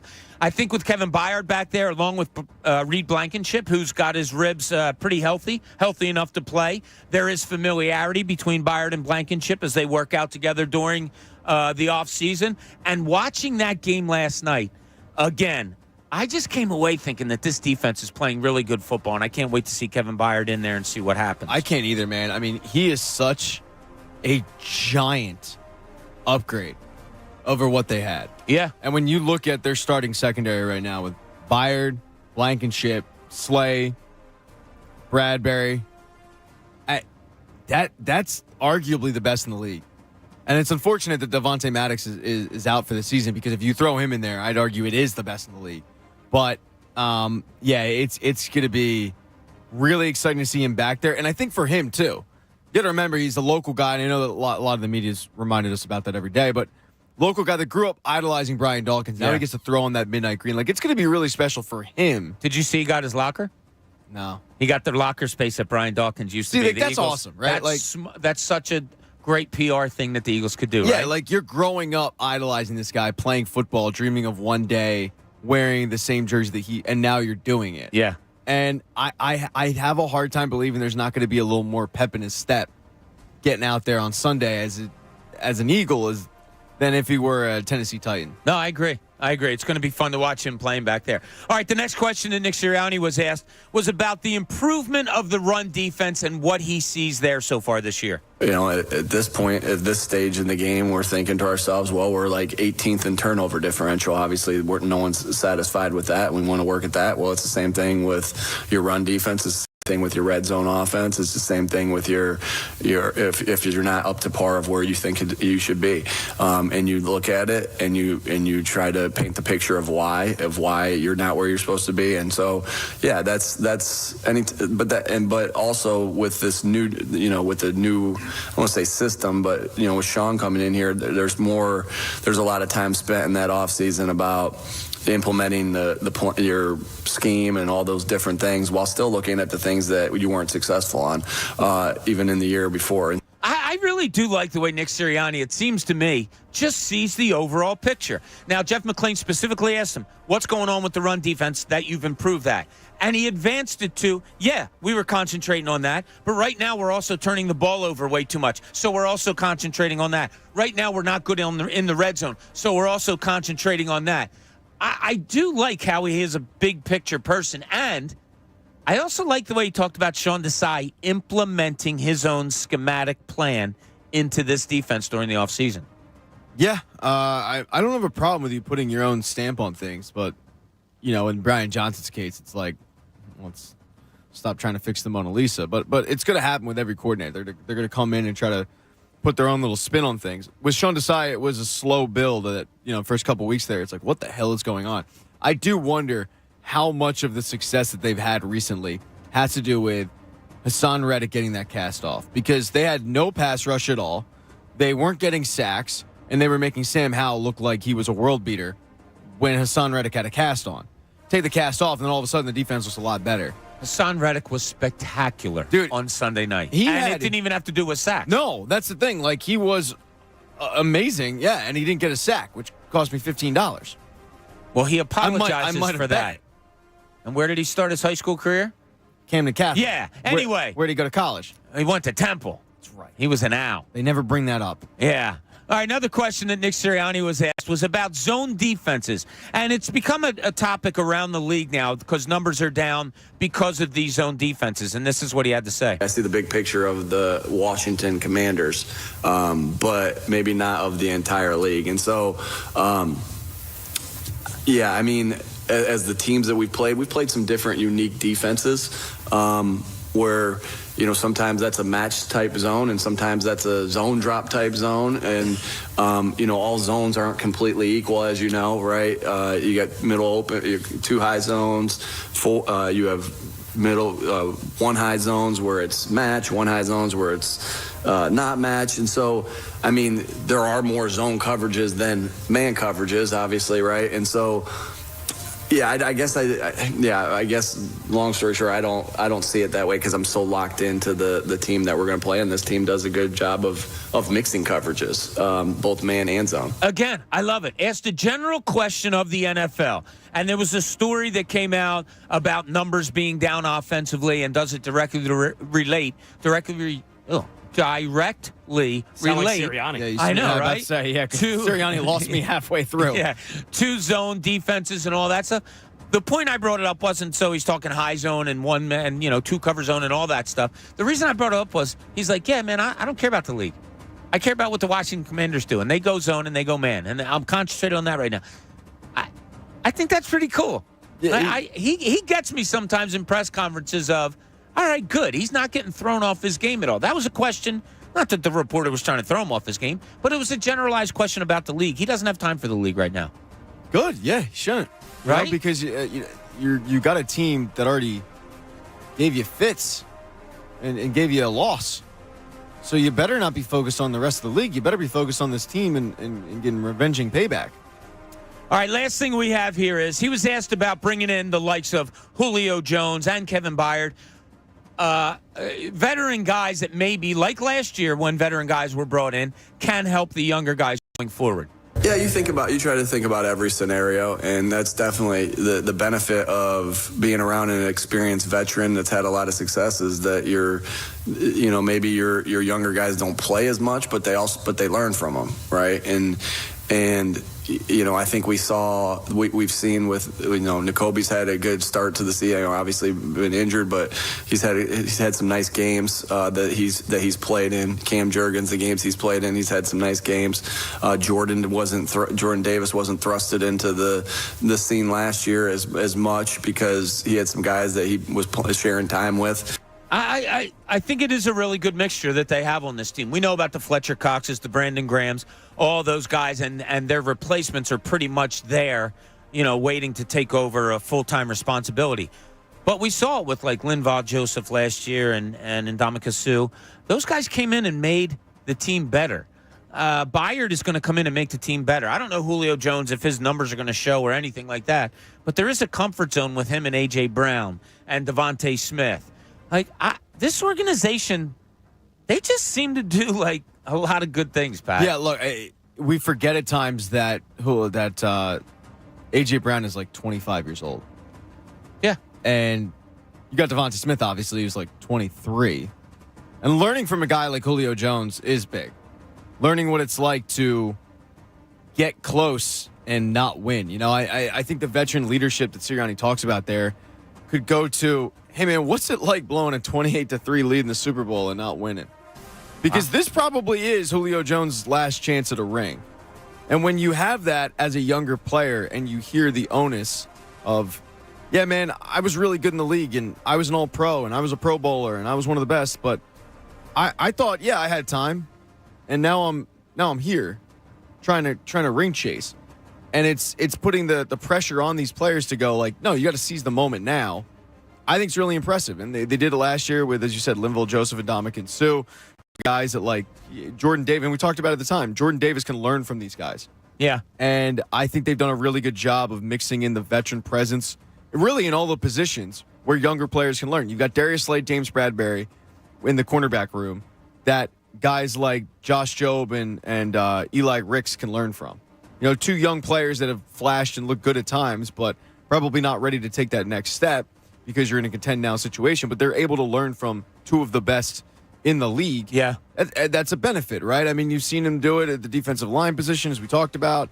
Now they're doing it at the wide receiver spot. Like, they're just looking at, okay, what room needs a veteran presence? Okay, we'll just go address it now.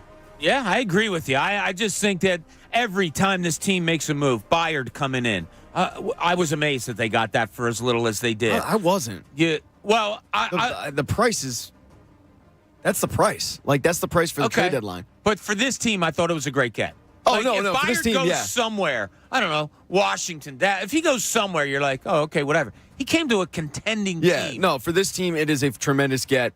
I was saying I wasn't surprised at how much they paid for him. Right. That's, worth is worth. But they got him, is what I should say. Yeah. They got him, and that's something they needed. That's Howie being Howie. Yeah. Exactly, it is. All right, coming back, we're going to have game time coming up at 8:30. A lot of great prizes. Please don't call in until 8:30. Actually, we're going to lock all the phones until then. Lock all windows and doors. Yes, Ricky Bowe is going to. Yeah, they used to do that. Ricky Bowe's going to be coming in and joining us pretty soon. When he does, I have some Phillies question because, we're refocusing. We're kind of hitting closure. We're turning the page, however you want to turn it, towards this Phillies season. But I'm anxious to ask Ricky, are we overreacting to some things, or are we just being realistic about things? There's a lot of questions that I have that can't wait to hear a former player answer like Ricky. So when we get back, we have all that coming up and more here on the John Kincade Show here at 97.5 The Fanatic. Fanatic Sports Update.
on 96.5 The Fanatic, Philadelphia. John Kincade Show here, 97.5 The Fanatic. Bob Cooney, Pat Egan, Brendan Gunn is producing. And our man, Ricky Bottalico, has joined us in studio with his Hartford Whalers hat. What's up, Ricky? That's right. I switched over to hockey. It's my Flyers It's hat. a refocusing thing. That's right. Yeah, you got to refocus after that crap. Big Merrick Malik fan. Merrick Malik. Yeah. Yeah. He was a whale. I know. Well, Gordie Howe's the most obvious Whaler. No, Mark I Howe, don't Marty think so. Howe, they all played They on all the same played on line. it. Yeah, Yeah, I that's hear right. I hear Whalers. I go Ron Francis. Ron Francis. Ron Francis is Immediately. good. Most goals by an American still? I don't know. He might be. I thought somebody just passed him. He's one of the most underrated players of all time. Oh, Mike. I agree with was you. it Mike Madonna? Was it Madonna or was it Hull? Ronek's up there too. Oh, yeah, Ronan's got to be up. Look Ronan's at us up with there. our hockey knowledge. Yeah, we know. Spewing all over the Yeah, place. come on now. So, Ricky, I've been labeling the show today kind of a turn the page, refocus, however you may want to put it. So I'll kind of just join everything in that we did earlier today to you before we get to game time at 8:30. A, how did you spend last night when you realized there's really no sports on locally to watch? And then B, are you over it? Are you through it? Where are you as far as how the season ended? I'm not real good the way the season ended. It was abrupt. To me, it was just very abrupt. I think in my mind, no matter how many games that series went, the Phillies would pull that last one off. I was one of the few ones over at you know the NBC studios, and you know there's a bunch of editors and editors people in there. Mm-hmm. There were 20 people in there. I think there may have been one other that thought they would come back. There might just one other. I was thinking maybe a blooper by somebody and Schwarber ties it. What then we inning? go extras. Are you talking like? I'm talking from the 6th inning on in that last game. I turned to my buddy because I was at the game. I turned to my buddy when Harper came up, and I said, if they don't do it now, they're cooked. Yeah, I mean, cooked. Yes, one thing. And I say that because coming up, and Real Muto was next, or Bohm was next, and then Real Muto or whatever. But coming up, you had Castellanos. Like I looked up and I went, oh my God, it's Castellanos, Martian, and Pache. I'm like, that's yeah, but all you needed was a broken bat, anything, Yeah. just anything. But faith was gone. yeah, I had a cousin text me in the 7th inning, I think, before the Phillies come up and said, no, they're not done yet. It's all right. Just hold on. I wasn't in, but the bench did not have that look. No, the Phillies as a whole didn't have that look. No, Stubbs and his go jump in the pool didn't help anybody, and Yeah. I just think everything backfired on them. They got complacent after 2 games. And then, I mean, in all honesty, I would have said the best team did not win, but the best team did win. They won 4 out of 5 games. They played the best baseball. And they played baseball. And Yeah. so, you know what was funny? I would say mid-season that I remember there was a little stretch where they got beaten games like this, 4-3, 5-4. And I was saying, situational baseball could come back and haunt them at some point. I did not think it would come back and haunt them in a playoff series against the Diamondbacks, who do not score a lot of runs. That's the thing to me that was so disturbing, is that Diamondbacks just, that lineup does not really scare you. No. No, you wouldn't think Carroll so, had no. some timely, what it was is timely hits. Yeah, Carroll. I'll let a guy Carroll go came 3 alive. for 4 every day as long as he's not hurting you. But he hurt the Phillies. He came alive in Game 7. Like he was absent for 6 games. And Yeah. then in Game 7, he was the straw that stirred Game the drink. 6, he was all right. He had a hit in Yeah, game, yeah, a big you're right. hit in Game 6. You're right. That's when he started He to was- come alive. Yeah, 6. but I was making fun of him in the first couple games. Like, this kid's supposed to be awesome. I mean, because we don't see them much. No. And you're watching him, and you're like, he swings at everything. It's an automatic out right now. And then all of a sudden, he, turns it up a notch. But, I mean, you look at the bottom of their order, you shouldn't give up a hit to any of those guys. No. Especially like Perdomo killed you. Longoria? He's Yeah. not giving you anything anymore. A 38 great player years when he old. was going, but now, and you say like no sports last night. That's exactly what it felt like. I did tune into the Celtics-Knicks game for a little while. Ricky's me. But I went out to dinner. I went to Mia Ragazza, by the way, in Manayunk. Oh, there you go. How was it? Excellent. It was an excellent dining experience at an Italian restaurant in Manayunk. What did you have? Let's see. I had a Parpadelli. Okay, yeah. With short rib. That's like a bow tie pasta, if I'm not But it's mistaken, thick. right? It's yeah, like right. an inch and a half sideways and it's long. Like, You like it thick. Wait a second. It's an inch and a half I sideways like it and what, Rick? girthy. Yeah, I do. Brendan, I hope you're on your game today with Ricky saying it's You an better inch be and a half ready. thick and That's it's coming very on long. Friday. Inch and a half thick, and he definitely. likes it girthy. I like it this big. Yeah. All right, Ricky, another question I posed out there today. What was the turning point of the series in your mind? Wow. Because I would say game 3, just in general, game 3, I think the Phillies went out there flat. I mean, when you go out and you're flat in a game, you give the other team life. You give them an appetizer. And then all of a sudden they win that game, and then Stubbsy saying they're planning on jumping in the pool. I mean, That really stuck with just you, huh? Shut up. If you were a teammate, would you have said something to him? Oh yeah, but they probably won't. They don't, because it's Stubbsy. He's the party planner. I mean, I made a joke that he's got to plan the party just in case. I mean, and then did you see him coming in for Game 7? Like, they take pictures of the players walking in. He had 7 up, like he's doing anything. I don't get it. Yeah. Yeah, it's funny how those. That's not what. Let me ask you something. If you're walking in for a Game 7, if you're Michael Jordan, fine. But if you're us, you're not going. Game 7. Yeah, Jordan ain't doing that either. Time and place, right? Like rolling the team. I'm not putting any blames on. I like Garrett Stubbs. I think he works hard when he plays and stuff when he plays. But I mean, you shouldn't say anything. You didn't learn. You know what's funny? In our fan base, everybody when Arcia said that, oh my, he's disrespecting us. But when Stubbs said it was cute, I don't get it. It's not. Everything for the other turns. team, you know what? There's always something on the other side. Remember sure. that. Yeah. People don't like to do that with our Philly sports teams. It's always one-sided. That's one of the reasons why when they had the T-shirts say like "Defend the Pool," I was like, yeah, cool. Like, you guys won. Talk your crap. You know, Yeah, absolutely. Nothing wrong with it. It backfired. I think we all had. I mean, if you listen to 4 hours of the show, one time or another, we all had something in that series that backfired. I was saying, the next time they come back to CBP, it'll be for the World Series. I got to ask you, Pat, because I know you go to a lot of games. I know you were at game 7. Yeah. There were a lot of people calling in earlier in the week that it's about the fans. The fans have to be ready. The fans have to be ready. Do the fans really think that they're the ones that win the games?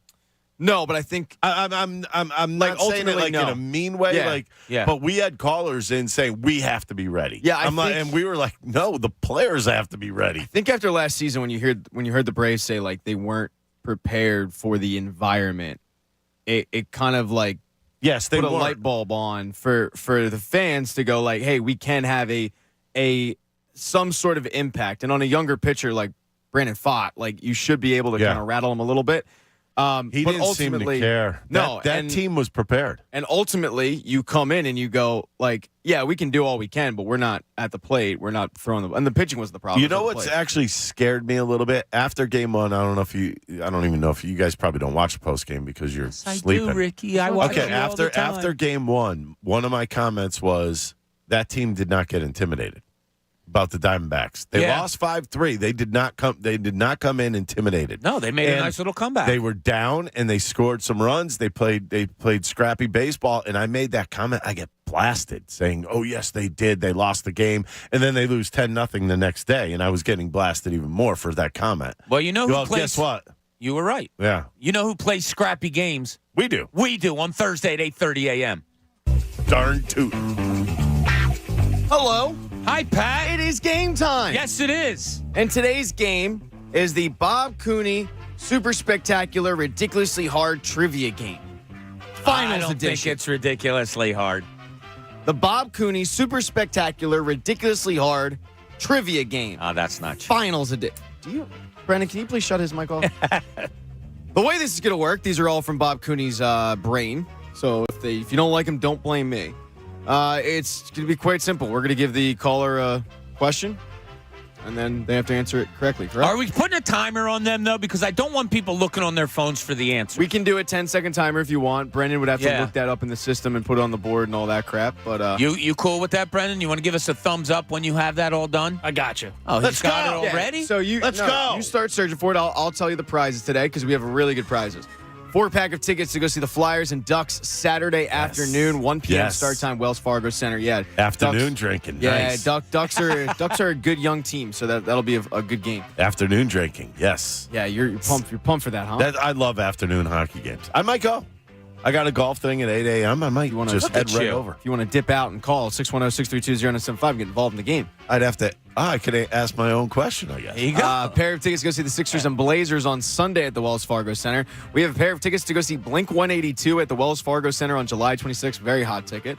We have a pair of tickets to go see Godsmack this Saturday at the Freedom Mortgage Pavilion. And a pair of tickets to go see comedian Nate Bargatze on March 7th, 2024 at the Wells Fargo Center. So, really good prizes. Yes, very good prize. A couple of sports distractions in there, Bobby. I like that. Yes, Nothing wrong with this. 610-632-0975. So once again, I'm just going to ask you guys the trivia question. Oh, we're not taking turns? I thought we were going to take turns and ask the question. That's You what guys- we should do. Yeah. Go ahead. Okay. Yeah, It's your game, dude. That's good. Yeah. It's I just have the prize in front of me. It's your game. Okay. Well, I'll start. B, are you good with the timer? All Who the right, hell we're good says to go. You get to start. All right. Well, it's Well, he's in the big phones chair. here. I'm in the big chair. Bobby today, big Ricky. chair over here. Bobby, yeah, big listen guy. to me. Liam and There you go. Conshohocken, you're on 97.5 The Fanatic. Liam, are you ready? I am ready, guys. All right. How's all your of dad, these Nick? questions are themed for the local teams going to a championship. All right. So get your minds on teams going to championships. So, Liam, I'm going to start you. In 2001, the Sixers, Allen Iverson won MVP. Larry Brown won Coach of the Year. Dikembe Mutombo won Defensive Player of the Year. What Sixer, local guy, was Sixth Man of the Year for the team? Temple University.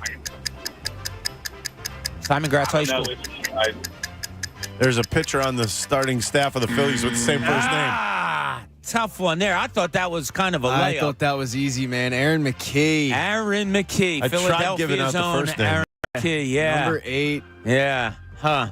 All right. One of my We favorites. will move on. Maybe they'll get easier as we go. Anthony on the cell. You're on Game Time. Pat has a question for you. Ready, Ant? Yes, how you doing? Good. Here we All go. right, Anthony, who started Game 5 for the Phillies in the 2008 clincher against the Rays? Go.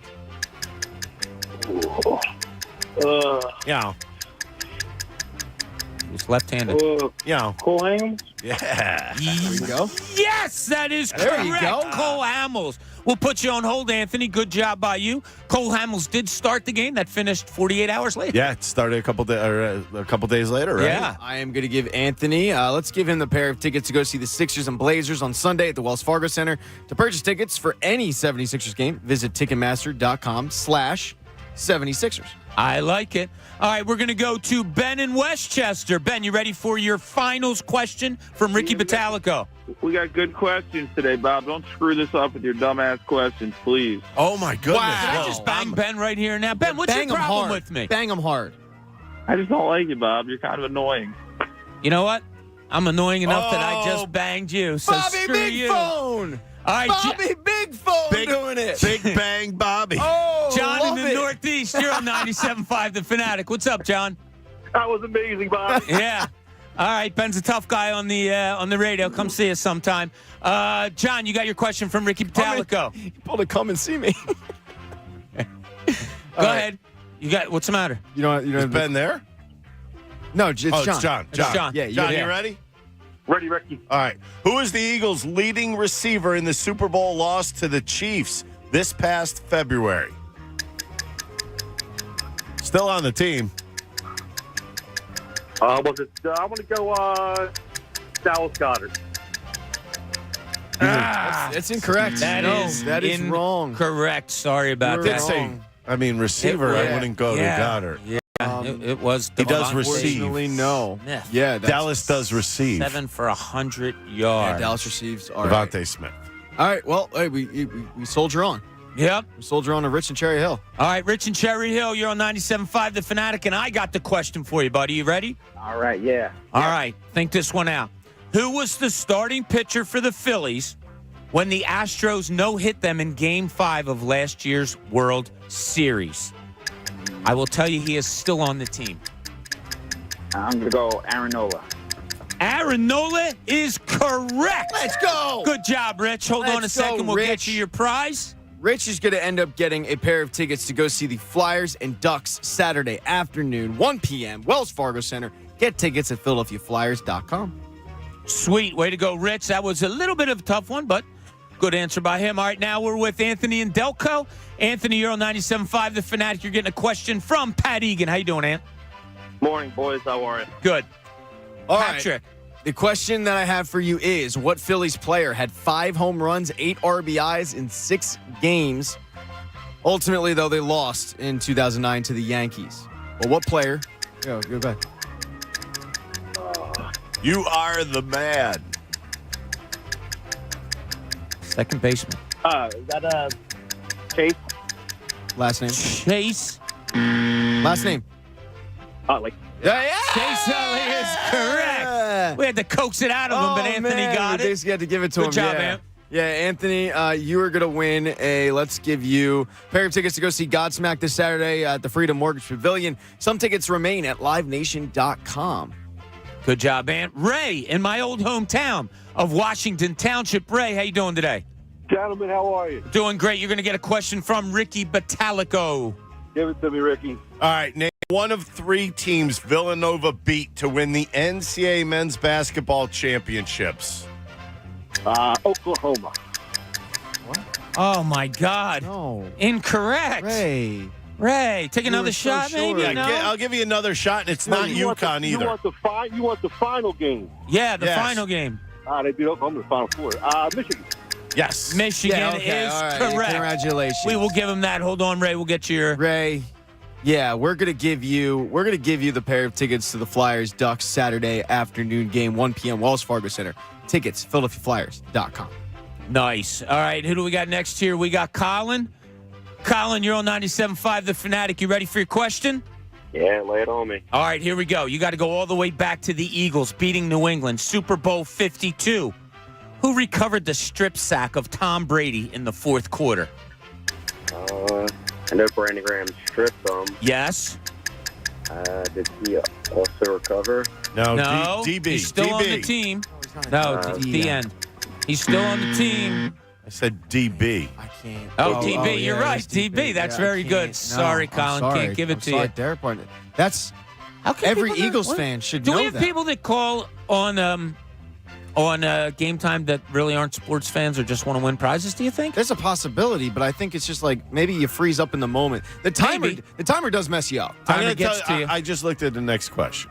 If that is the, let me put it this way: the answer is like the go-to, anyways. Yeah. Yes, It's a very right. easy one. Even if you don't know, you're going to guess him, right? 610-632-0975. Never know, though. Go to Jack on the All cell. right, Jack on the cell. Ricky's. Who's got a question? Whose turn I is got it? it. It's mine, All right, it's yeah. Pat's turn. Yeah. You ready? Jack, who had the most home runs for the Phillies in the World Series against the Astros last year? Total runs last year. Most home runs. Home runs. Home runs. 7. No, who had it? Who had the most? Who had the most? I'm sorry. Who had the most last year? Reese Hutch. No. No, sorry, we didn't. When you think of the Pat's getting Phillies, frustrated now. It's Kyle by the way, Schwarber. yeah, when you think of the Phillies home runs, I just gave them a huge hit. Kyle Schwarber. I want don't to know. give prizes out. I want to give them out. Yeah, we're trying. All right, Ben and Ben Salem, maybe we can help you out. Ricky's got a question for you, Brian. You ready? Yeah, good. Good morning, boys. All right, good morning. All right, this is an easy multiple choice. You got a 50% chance on Yes. this one. Who had more passing yards in the Super Bowl between the Eagles and Chiefs, Mahomes or Hurts? Hurts. Thank you. Hurts is Thank you. correct. Yes. Congratulations. All right, You thank have you, won. Brian. Good job. You Hold have on a won second. pair of tickets to go see Nate won? Bargatze, March 7th, 2024, Wells Fargo Center, Philly. Tickets go on sale tomorrow at 10 a.m. at wellsfargocenterphilly.com. You've won that. Why do I feel like if we asked who won the NLCS in 2023, we'd get the wrong answer right Well, now? that might be a question coming up. You got to stay tuned. All right, Deke, you're our last chance here. Deke on the cell. You got Ricky. Whose turn is it? Oh, you got It's another? you. Oh, it's my turn. Hey, go, dude. All right, Deke, you ready? Yeah, let's go, Bobby. All right, come on. You got to go back to 1983. Okay, it's the last time the Sixers won an NBA championship. Who did they beat? Oh, shoot.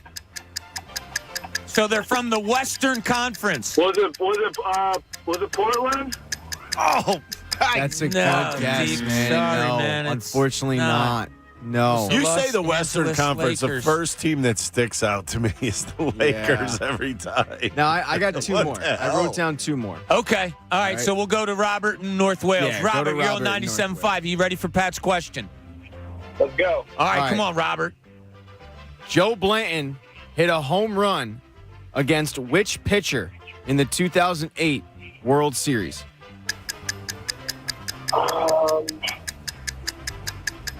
Yeah, I'm drawing a blank. What team did they play? 2008. Oh, my goodness. All right, Oh, my Robert. goodness. It was Yeah. Edwin Jackson, and it was off the Rays. Do one more. We can't end like this. Oh. All right. This might go on for Yeah, a I know. while. Tom All in right, Upper Tom in Upper Darby. Darby. You got a Pat question. You ready, Tom? Yep. Okay. Here we go. Tom, are you a sports You fan? want me to go? You want me to go? I am a I got an sports easy Okay. one. Tom's a I got an sports easy fan. one. You go. All right, go ahead, Ricky, off the top of your head. What 2 years did the Phillies win the World Series? 2008, 1980. There we go. Way Yes! to be, Tom. Hold on a Tom second, knows buddy. sports. Tom knows sports. Tom knows ball. You got one more? Yeah, I do have one more. Let's give Tom a pair of tickets to go see Blink 182 at the Wells Fargo Center on July 26th. Tickets on sale tomorrow, 10 a.m. Ticketmaster.com. We'll fit one more. All right, in we're Bobby. fitting Derek in One the more. cell. Derek, you're on 97.5, The Fanatic. Pat's got you. You ready? I'm ready. All right, here we go. Derek, what team, unfortunately, beat the Phillies to advance to the World Series in 2023? Go. Arizona Diamondbacks. You got it. Derek knows are ball, the too. man. Way to go, Derek Derek. knows ball, Hold on, too. Derek. Guess Derek what? knows sports. He knows ball. He knows it all. And By the way, Derek, fantastic question. Derek will also know Blink 182 because he's headed there. Wells Fargo Center, July 26th. Tickets on sale tomorrow, 10 a.m. Ticketmaster.com, making dreams come true. Nice. Proud of you. Maybe my questions were too hard. So my original question, by the way, that I was going to ask instead of the Diamondbacks one was, who was in net when Patrick Kane scored the game-winning goal? I was going to put the that one Blackhawks. down, but And then the way that the game was going, I went, that's too tough. It was Michael Layton, right? Michael Layton is correct. I'm starting to get the feeling we get a lot of people searching for prizes on game time at Thursday at 8:30 as opposed to sports fans. But I don't know, man. I might just come in every Thursday to do this game. I don't want to make the assumption because I do think when the timer starts, you get, your anxiety gets up a little bit. it happens to but, us. Yeah, I couldn't name 5 6 or centers. Five Tom Cruise movies. Yeah. All I had to do was Mission Impossible 1, 2, 3, 4, 5. Yeah. Yeah, it's tough once you get put on the spot. It is. Yeah. When you hear that clock ticking, it ain't easy. All right, when we get back, I got questions for Ricky about the Phillies. We're doing closure. We're moving on. We're refocusing, all those things. But we can't do it until we get Ricky's answer to this. Are we overreacting to some things, or are we just being realistic? I think there's a lot of subjects on the Phillies that we can ask him about, and we're going to do that when we get back here on the John Kincade Show. But right now, you need to jump into action, NBA action with FanDuel, America's #1 sportsbook. Because right now, new customers can bet $5 and get $200 in bonus bets, guaranteed. Plus, all customers get 3 months of NBA League Pass courtesy of FanDuel when they place a $5 bet on the NBA. That way you can watch all the action as you bet on everything from point spreads to player props, all the great things. Best of all, you'll get paid your winnings instantly. So don't miss your chance to get $200 in bonus bets plus 3 months of NBA League Pass. Just visit FanDuel.com/Bob and tip off the NBA season right. FanDuel, official partner of the NBA. Must be present in Pennsylvania. New customer offer. First online real money wager only. Refund issued as non-withdrawable bonus bets that expire in 7 days. All customer offer. $5 NBA wager required. Limit 1 pass per customer across both offers. Restrictions apply. Void where prohibited. See full terms for both offers at FanDuel.com/sportsbook. Gambling problem? Call 1-800-GAMBLER. NBA League Pass. Local blackout. Restrictions apply. Fanatic Sports Update. Game time. I'm Pat Egan. This sports update is brought to you by Lowe's. Shop Black Friday every day and get the best new deals all month long. Only at Lowe's, because Lowe's knows deals. The Sixers, they know basketball. We're going to get their first look against the Milwaukee Bucks. They take them on today. The season opener, They're going to also get the first look at Dame Lillard and Giannis as they suit up tonight. Tip-off is set for 7:30 all season long. You can hear the Sixers right here on the Fanatic. But one player you will not see tonight or hear from is James Harden. Reports state that Harden showed up in Philly with plans on heading with the team to Milwaukee to play, but the Sixers had him stay back. And the plan, according to them, is for Harden to continue to work in Camden with plans on ramping up to make a season debut when the team deems the time is right. Flyers are also in action tonight to take on the Wild. Puck drop set for 7:30. You can hear the action on MMR. Coming up, we've got more reaction from Ricky Bottalico on the Phillies' epic choke job. So keep it locked here. I'm Pat Egan on the home of the Sixers, Flyers, and Union, 97.5 The Fanatic. In front, deflected, scores! Andrew Salchunas, all things Philadelphia sports. Touchdown! Coming up this morning at 10, 97.5 The Fanatic and 97.5thefanatic.com.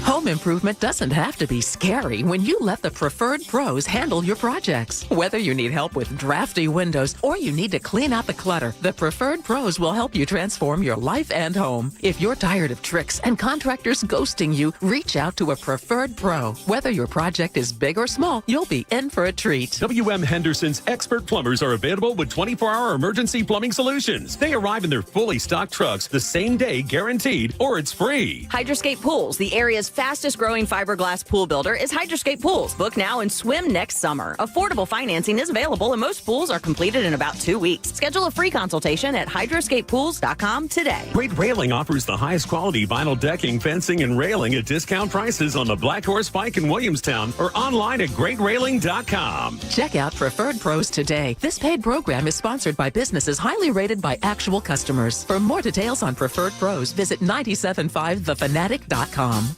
Individual rates, offerings, and savings may vary, subject to terms and conditions. Not available in all states and situations.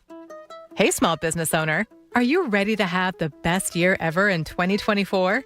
When's the last time you checked your workers' comp rate? For many small businesses, workers' comp insurance is one of their biggest costs. But Pi Insurance could save you up to 30% in just 3 minutes. Go to trypi.com, share a few details about your business, and get a quote that's customized for your business. No hassles or hidden fees. We know you're busy, but spending just a few minutes to check your rate could make this your best year ever. Plus, when you sign up for pay-as-you-go billing, your premium is based on your actual payroll, not an estimate. So your workers' comp audit experience is simplified. See how much you could save with Pi Insurance. Ask your agent for Pi or get a quote at trypi.com. That's trypie.com. Get big savings and big rewards during Provember at Lowe's. Right now, MVP's members earn 3 times the bonus points on DeWalt products and save $200 on a DeWalt sliding compound miter saw.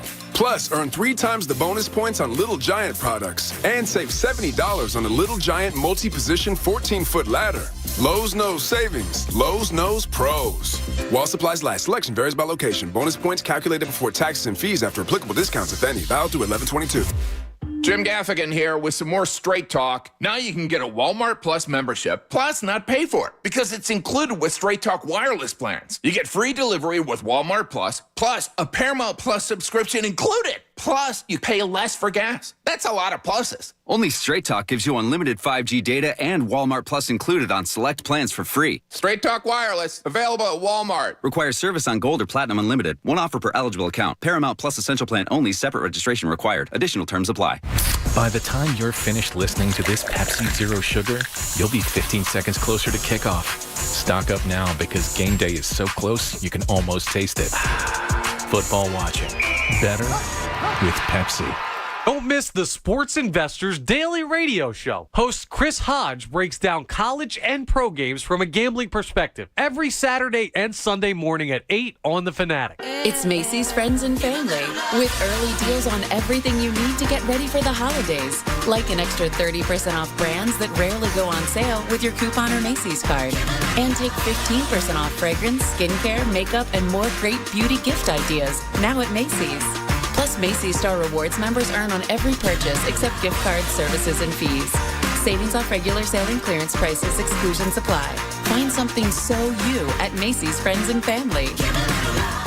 Since this ad for Rand and Mike Spear is on a sports station, we could fill it with clumsy sports tie-ins like calling Rand and Mike Spear is a slam dunk, or you'll score big when you demand Rand. Instead, we'll just tell you Rand and Mike Spear have won over $750 million for their clients. They are the personal injury specialist. Now that's a Hall of Fame performance. Need help? Call 1-800-90-LEGAL and demand Rand, or start your claim online now at randspear.com. 1-800-90-LEGAL, randspear.com. Hello, Avello. Hello, low fares. Do you know Avello Airlines? Did you know there's a new way to fly south for the winter? Avello is now flying out of Wilmington Airport with nonstop flights to over 10 cities, including 7 cities in Florida, Nashville, the Carolinas, San Juan, Puerto Rico. Gotta love it. Say hello to low fares, affordable parking, industry-leading reliability, and convenience. And with fares as low as $34 one way, why are you waiting? Fly Wilmington, fly Avello, and book your next trip at AvelloAir.com. That's AVELOAIR.com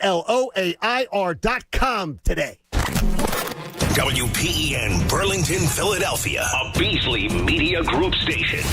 Official home of the Sixers, Flyers, Union, and the best Eagles talk in Philadelphia. 97.5, The Fanatic. Now, back to the John Kincade Show on 97.5, The Fanatic, Philadelphia.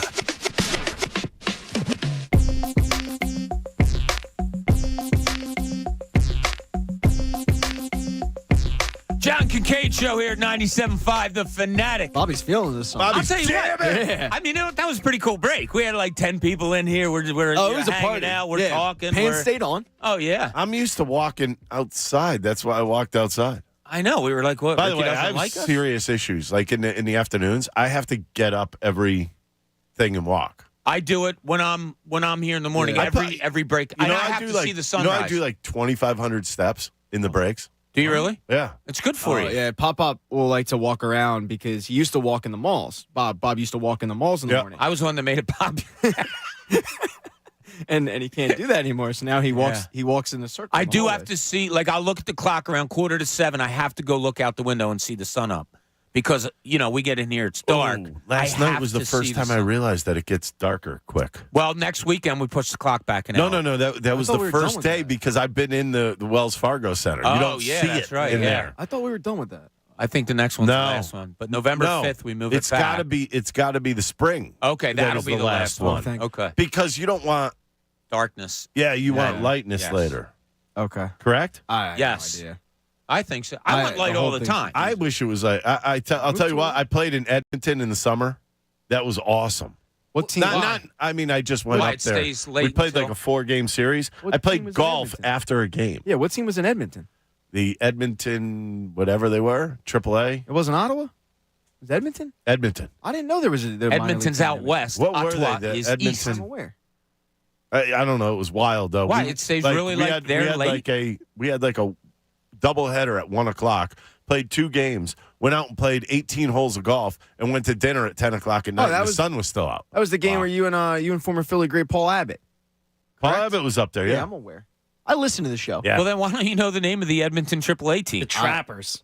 Yes. Edmonton There you go. Boy, see, I don't know baseball. That time we have somebody sitting in that seat that knows a little something. I hear Canadian. I go Ottawa Lynx. And by the way, it was like the most beautiful day. Like their summers are like 80 degrees and just perfect. I've never been to Edmonton, but I heard it's beautiful there too, right? Edmonton? It was very nice. Have The you been to golf courses Vancouver? were awesome. We played. Huh? Have you ever been to Vancouver? I have not. I've heard that is gorgeous. British Columbia is very nice. They say. They shoot a lot of movies in in Vancouver, right? Yeah, it's cheap to do that, so they do. They shoot a lot of stuff in Vancouver. We saw. I'll tell you what. You know what's odd? Every time I went to either Montreal or Toronto, always saw a movie being shot. Oh, is that right?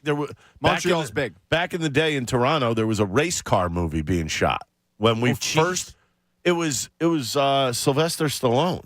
Oh, it was a drive. It was the Grand Prix cars. It was drive. Dude, we're going to the hotel and it's like 2:30 in the morning. And all you hear is it's a good bad movie. It's horrible. I watch it every time it's on. All right, this actor recently died. A comedic actor. Okay. I saw his movie being shot when I was in a hotel in California. I think we were at Santa Monica. Abe Vigoda. No, comedic actor. Abe Vigoda. No, it was Pee Wee Herman. Oh. So they were shooting a thing, and I saw him and all. But the bigger part of the story was, so I'm sitting there, I'm watching it for a second. I'm like, all right, I'm done with this. I'm with some other Sixer people. I get in a cab. I go down to the arena. Not 2 minutes later, Steve Van Zandt from the East Street Band walks out. Oh, you were pumped. I missed him by 2 minutes. I know. So a guy came, one of the Sixers guys, producer, Nick. Yeah. So he comes with a picture of him. He goes, look who you missed by 2 minutes. I was like, son of a... It's pretty nuts. I mean, I went, I don't know why. I used to run into movies all the time. Pittsburgh. We were there one in our hotel, and there's Katie Holmes. There's... That was the fish who saved... No, it was not the fish who saved Pittsburgh. No. Katie Holmes was not in that movie. No? One of the Russells. The Set Shop Buford. Was it Russell? Yeah, I think so. Michael... I don't know. Russell Wilson? No, Russell, who's married to who was in Miracle? Douglas? Michael Douglas. Oh, never mind. Michael Douglas was in it. I went down, drank some beers with them. Oh, that's cool. Look at you. It was pretty cool. I was in. It was an accidental. I'll bet you he bragged that he had beers with you. No, I actually ran into Katie Holmes on the elevator. We were just going up in the elevator, and she's like, "Oh, hey, good game today." I'm like, "Thanks." Didn't know who she was. I thought she wasn't allowed to speak to you. She's a Scientologist. Did not back then. She wasn't. Oh, okay. Yeah, she wasn't back then. No, I was. She invited me down for drinks, so we went down and had some drinks with the whole cast. It was pretty cool. So I had a week off of work 2 years ago, and I had nothing. Last time off. I had nothing to do, so I was like, oh well, they're filming Hustle, the Adam Sandler movie. Mm-hmm. So they needed extras. I was like, yeah, I got nothing to do. I might as well. Are you serious? You got into it? So I was an extra. You have your but SAG card, right? No, I don't. Oh, I thought you did. But you can't see me in the movie. But I'm like, I was in the training combine when they had the NBA combine. I'm one of the people in the stands or whatever. But the second day I came, I was wearing a Sixers pullover that the Sixers gave us, and they needed somebody to fill in for one of the coaches on the bench because he was leaving early, and they just needed a shot of somebody, and they kind of needed a background. So I kind of fit his description of at least the attire, and the person from the production person brought me to one of the higher ups and was like, "This is the best I can find." And he looked me up and down. I don't know if you're aware of this. I'm short, right? Basketball coach. Yeah, you're a little short. And he's like, "Dude, really? He's short." And I go, I know. I play tall on camera. And they had the camera adds weight, doesn't it? Add height? It did not. No. But I got to sit on the bench, and all the extras in the movie, the actual basketball players, were D1 players. Yeah. But I was really close to Adam Sandler. That was pretty cool. And then the one player, I'm like, damn, he really looks like Anthony Edwards. It turned out it was Anthony. I didn't put two and two together of Anthony Edwards actually being in the movie. Huh. But that was pretty cool. Yeah. No, I can see that. But you can't. You don't see me in the movie. Darn, that's a bummer. And Creed. I was in Arliss. You can see me in Creed. I was in Arliss, and everybody says I should have gotten paid because I had a line. It's first thing I asked you. Why didn't you get paid? You absolutely should have got. I loved a guy Arliss. I used There's to probably work with. $1.50 floating around somewhere. I loved Arliss. A guy I used to work with, Stan Hockman, was in one of the Rocky 3 or 4 where he stands up and he asks a question. He came in one time with his check of royalties for 97 cents, and he showed it to me, and it for some reason made me laugh really hard. Every time he got a royalty check, he'd come walking in and he goes, Bob, lunch on me. I can't do my Stan Hockman imitation. I just did Oscar the Grouch. Lunch on me today. Yeah, lunch on me today. He had 97 cents. You know who does that? Shefty. Because Shefty was in the remake of The Longest Yard. And every once in a while, he will. Was he really? Yeah, every once in a while, he will post on Twitter his royalties check for $2.22. That's a big number. Yeah. Yeah, you should have got. You need to see. I was on it twice. I was on Arliss twice. Jeez. Who set that up? Now, did your agent set that up, or did the team, or what? No, it was a Jewish baseball player thing, and Mike Lieberthal was the catcher. Okay, yeah. And it just so happened that the filming was in the bullpen. And I was in the bullpen. They're like, Ricky, we need you to be in this and blah, blah. Just say whatever's on your mind. And Arliss, or I forgot his name. Robert Wool. Oh, yeah. He was the manager. He was standing up there with a bat. So they made it look like he was standing at bat. And he's like, hey, Ricky, throw a couple in here. And he's talking to Lieberthal during this thing. And I fire one in. And he's like, no. He cuts and he says, I want you to throw it up and in at me and throw it. I'm like, all right. And this is when my arm was live. Man, I was right underneath his chin at 95 miles an hour. That would terrify me. Oh, he afterwards he goes, man, thank God you had control. I said, that's a lot. You're not kidding. I don't have that every day. That's the old Greg Maddux story of every once in a while they would just as a gag, the pitching coach would tell Maddox to throw in the bullpen with his eyes closed. Or no, I'm sorry, he would tell the catcher to catch with his eyes closed. And he would say basically when to snap the glove. Maddox did it a couple times, but hated doing it because it was so dangerous. I couldn't. But that's how accurate he was. I couldn't do that. No way. No. I would kill somebody. Yeah. Well, Maddox. Oh, by the way, I got to read this, Bob. Yeah, who are you from? Why are you here? What's the deal with you? I'm brought to you by Paul B. Moyer and Sons. Go where the pros go. You know what? For what? Outdoor power equipment. Maybe some mowers, couple zero turns, hedgers, trimmers. I know you like trimming. I do. You're a trim Who guy. doesn't like a little trim? Shop Paul B. Moyer and Sons in Doylestown or Jamison, PA, or online at paulbmoyer.com. I love it. Everybody trims up a little bit. You have to. All right, we have to get Ricky's opinion on something, and then I have some questions for him. But Rick in Easton wants to talk about the Phillies real quick. Rick, you're on 97.5 The Fanatic. What's up, buddy? Yeah, so this is just my opinion, and my opinion only. Sure. This Dombrowski was given the okay by Middleton to spend close to $1 billion for Harper, Turner, Schwarber, Castellanos, Realmuto. That wasn't Dombrowski, but those were the players that the Phillies invested in. This is a launch angle, the exit velocity league. They want to see home runs. This team was built to hit home runs. It wasn't Rojas. It wasn't Kimbrel. It wasn't Thompson.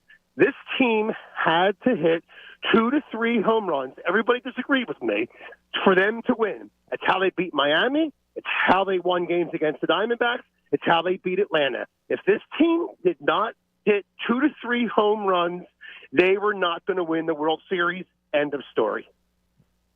Okay, yeah. I mean, that's where, thanks, Rick. Appreciate it. Yeah, there's really nothing to argue with there. Yeah. That's the way baseball was leaning, has been leaning for, I don't know what, Ricky, 10 years now? Yeah, although the Diamondbacks proved that differently. Yeah, they did. I turned to my buddy that I was watching the game with and said, they're doing it Moneyball style. Bunch of players you don't really know, scrappy team, low payroll, and they're just manufacturing runs and finding kitschy ways to win games. Well, the bottom line is I think they had a belief, and the Phillies thought that belief was no good. That belief that they could win, that they could beat the big team. I mean, and they did. They came in here and took 2 at Citizens Bank Park. Yeah. Credit to them. They basically went poo-poo on the loud noise. Yeah, when you win 4 to your last 5 games, you deserve to go. You deserve to go to the World Series. You win 4 to your last 5, and two of them are on the road in that atmosphere. Phillies didn't deserve it. Their big players, they didn't. Their big players did not get the job done. All right, so I'm going to jump on Rick's call here a little bit, and I'll ask you this question. What's more sustainable? How would you rather build a team if you were either general manager, whatever it may be, Ricky? Is it what the Phillies did, looking for home runs, launch angle, all of that stuff, the way that baseball is going? Or is there something to this? No, I'd rather have a baseball team that steals bases, timely hits, all of that. What's more sustainable? I think you need some kind of a mix. Obviously, I think you thought you did have a mix in the sense where you have a guy like Trey Turner, who is supposed to be able to control the base paths. Did he in the playoffs? No. Did he? No. You look at a guy like Schwarber. He's a home run hitter. Harper should be able to do both. We've seen Bryce Harper lay down bunts when there's no third baseman over there. JT, I don't know. He was just very inconsistent. And then Casty was non-existent in the last 4 games. But you know what? He was, but that was consistently him all season. He was streaky as hell. He'd go on 2 stretches where 2-week stretches where he was hitting everything, and then he'd go on 2-week stretches where he looked like last year's Castellanos, swinging at everything and missing. Unfortunately for the Phillies, he turned into that in the CS when he was the opposite in the DS. And I have this. I think every baseball player should have a high baseball IQ. Do I think they all do? No. I couldn't tell you which ones. I think Harper does, but I think he was in a spot where he needed to come up huge. Yeah. And it doesn't. I know people say he's Superman and this and that. I mean, but it's not as simple as everybody thinks it is. No. Did you see the stat from Jason Stark? So if you give me the 107 off the bat and the 44 launch angle, I don't care. You know what it was? Wow. It was a fly out to center. Let me tell you the stat from Jason Stark here, Rick. A fly out to center field. He hit it at 107.6 miles per hour, Rick. Yep. Okay. He put 60 balls in play this season and the postseason Yep. at 107 or higher. He batted .763 on those balls with 15 home runs. Right. What do you think about that, Brick? It does nothing. It's a fly out to center. That's Yeah. what they. It is. It's a fly out to center. But the point you is, missed it. Basically, No, and that's, you know what would have been said? I just missed it. Yeah, That's and it. that's what we all said in the He stadium. actually came up in the press conference. It was like, hit it 107.6 and 44 launch angle, blah, blah. Harper did? I didn't see that. Did he really? Yeah. I know he said he missed it by like a 1/10 of an inch or something. I heard you, or a 1/10 of a second or something. But that's what baseball is. Exactly. I mean, if you could square up every time at the right time, there'd be a lot more scoring and a lot more. Everybody would hit 160 home runs a year. Yeah, it's unfortunate, and ultimately you're right. It's a fly out and all that. It's just crazy how close it really was to Bryce being Harper out. had how many home runs this year? 20. Nah, 22? 20? I was going to say 22. In how many 23. games? 100 games? Why did you say no when I said 20? No, I'm trying to think. Cause In how many games? Yeah, We'll say he missed. Yeah, He had 21. 21. Okay. So we'll say in 20% of the games he'll hit a home run. That's once every 5 games. Yeah. That's once every 15 at bats. I don't know. I thought. So you're telling me just because he missed that one at bat? Oh, sorry. It happens. I thought he got stronger and better as the season went on in terms of I do power. too. Like power wise, he Power came back after the All-Star game. After the All-Star break, he kind of started kicking it in gear. But the whole thing is it's not easy to hit a home run.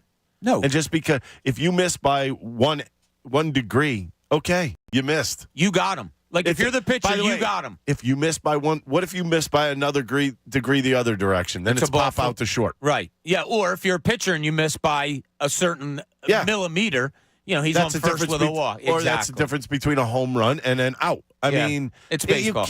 You can't. It's fine to have those numbers. I like the miles per hour off the bat because it shows you hit the ball hard. But that doesn't do anything for you in the long run. You're Does right. it? Well, I think just statistically, it's showing you that he was truly right there. Like I guess. But when you hear somebody say, "I just missed it," it's like statistically, he really did just miss it. Does it make me feel better? No, because it was an out. I don't know why they go so in depth. Some people I do because they can. Yeah, I mean, I'd rather Yes, not. they can. I'd rather Right? not. You know see what I that mean? stat. It's just like people have bothers them. jobs to do that now, Ricky. Right? And it bothers us, but that's what their job is. Well, think about stats for a second. Think about how many stats are like made up stats in a sense where, wow, in his last 10 games, why don't you do 11 or 12 games? Or his last 6 games, he's been hitting 500. But if it was 8 games, he'd only be hitting 250. You know what I mean? Yeah. It's just anything to make people look good is what they do now. That was my argument with Pache when he was here. That he's a 300 hitter. It was 49 at bats. That to me, means nothing. It was to me You it was go 0 nothing, for but I 10 and now understood. 0 for 10, and what are you? So we know that when seasons like the Phillies get over, how fans react, and it's going to be vitriol, it's going to be hate, all of these feelings are going to come out. But yesterday we got a little feeling from a player, and it was on social media, and it was Taijuan Walker, and I couldn't wait to talk to you about this. We didn't really bring it up yet because we wanted to wait for you. There was some. Now, Pat, you saw more. Probably can describe it better than I. Maybe. Well, yeah, he tweeted out something to the effect of like the disrespect is real, and people didn't quite know if it was regarding the team to him. And then you looked at the tweets that he was liking, and it was pretty clear that the disrespect was regards to Rob Thompson him not playing. pitching him. Yeah. It's I would be a little pissed if I was him. I disagree with you. You, Ricky Bottalico, knowing you as long as I have, if I wasn't you would have been pitching well, majorly pissed. Yeah, if I stunk all year, which he did not. He had 15 wins. He did not stink all year. Yeah, but he was a mediocre pitcher. Well, the reason being is that the reason why he didn't start any games is because he didn't get off to good starts in games. No, you can't have that. In the playoffs, you don't want to be down 3-0 in the first, second inning. That's just the way it is. Do I think he probably deserved some kind of innings? Yeah, I do. I would have pitched Christopher Sanchez also. How's that? Yeah, but I now would you have pitched Sanchez and piggybacked with Walker? Well, if I'm Taijuan Walker, I'm thinking to myself, why'd you guys even get me? Why did you want me? Because you got me for 4 years. Well, and we're paying you good money, so be happy. That's part of it. But this sounds like, all right, I've had enough. let's move on and trade me somewhere else. Well, I don't think they'll do that. I mean, I think his price tag is not that bad. It's trade. not. $18 million a year for a starting pitcher. It's a reactive movement from him. I think He's pissed. Yeah, he's pissed. How would you like sitting around for 3 weeks doing nothing? It depends. How much am I getting paid? You'd be happy. Yeah, I'd be thrilled. You're not getting paid for anything for the playoffs except for whatever Except for they the end up $18 million you're making that year anyway. Yeah, you get a postseason bonus, don't you? You get a bonus, but it's like it depends on where you end. I'd be pissed, but the reality is, like, why'd they go get him? Because starting pitching is that where, even the most mediocre pitchers will get 4-year deals because it's a premium in Major League Baseball. And that's why Aaron Nola's going to get $220 plus because it doesn't matter that he's up and down last year and gave up gopher ball after gopher ball. So you had to give him a multi-year deal. You needed another starter, but he didn't pitch well enough to warrant starting in that game, and they didn't need him. They needed Christopher Sanchez one game. So it really came down to, were you going to pitch him one time? They went out and they got Michael Lorenzen at the deadline. There wasn't even a courtesy inning. You gave Lorenzen courtesy. There wasn't, but Lorenzen was an all-star and pitched better.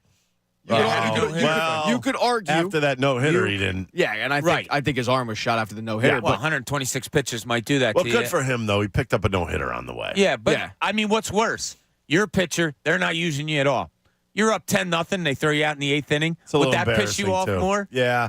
You know what I mean? Well, as a reliever, that would definitely piss me off. Here's the other thing. Other than Game 6, there wasn't one instance that Taijuan Walker can come out and say, they lost because they didn't pitch me. Because pitching was not the issue. And you weren't going to pitch ahead of Aaron Nola. Exactly. Either. Like, you weren't going to skip Aaron Nola for Taijuan Walker. So I'd understand if Walker was pissed off if they started Sanchez and he got rocked Bailey Falter style last year. He didn't. So the complaints, I get that you want to play. I'd be interested to find out if he talked to Rob Thompson about this or if he just kept it inside. I'm sure there was something that well, if he didn't, I'm Rob Thompson. I'm calling him right away, or somebody, and just saying, "Hey, let's sit down, let's talk." Are you picking up the phone?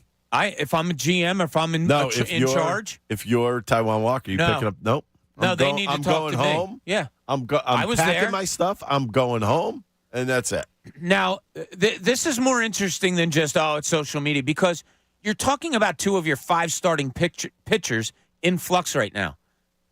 Your team that just missed going to the World Series 2 years in a row, and with Nolan now and Taijuan Walker, there's a chance that 2 of your 5 starters are. You said he might be looking for a trade. Whatever. The stars aligned 2 years in a row where the Braves came in and they didn't look good against you. 2 years in a row. Is that going to happen again next year? We were talking about that yesterday. Can you continually count on doing that over again? No. In a sport of failure, too. I think they went Cinderella to this year. I think they, oddly enough, I think they were a favorite going into the playoffs. I thought they were a better team at that time. At that time. The Braves had too much time off at the end of the year. No matter how you want to slice it, they had clinched the number 1 spot with over 2 weeks left in the season. Yeah, we brought that point up when it happened. Will this backfire on them? It did. It backfired on them. I think completely. And what the Braves are going to do, they're going to get some starting pitching this year. And don't be surprised.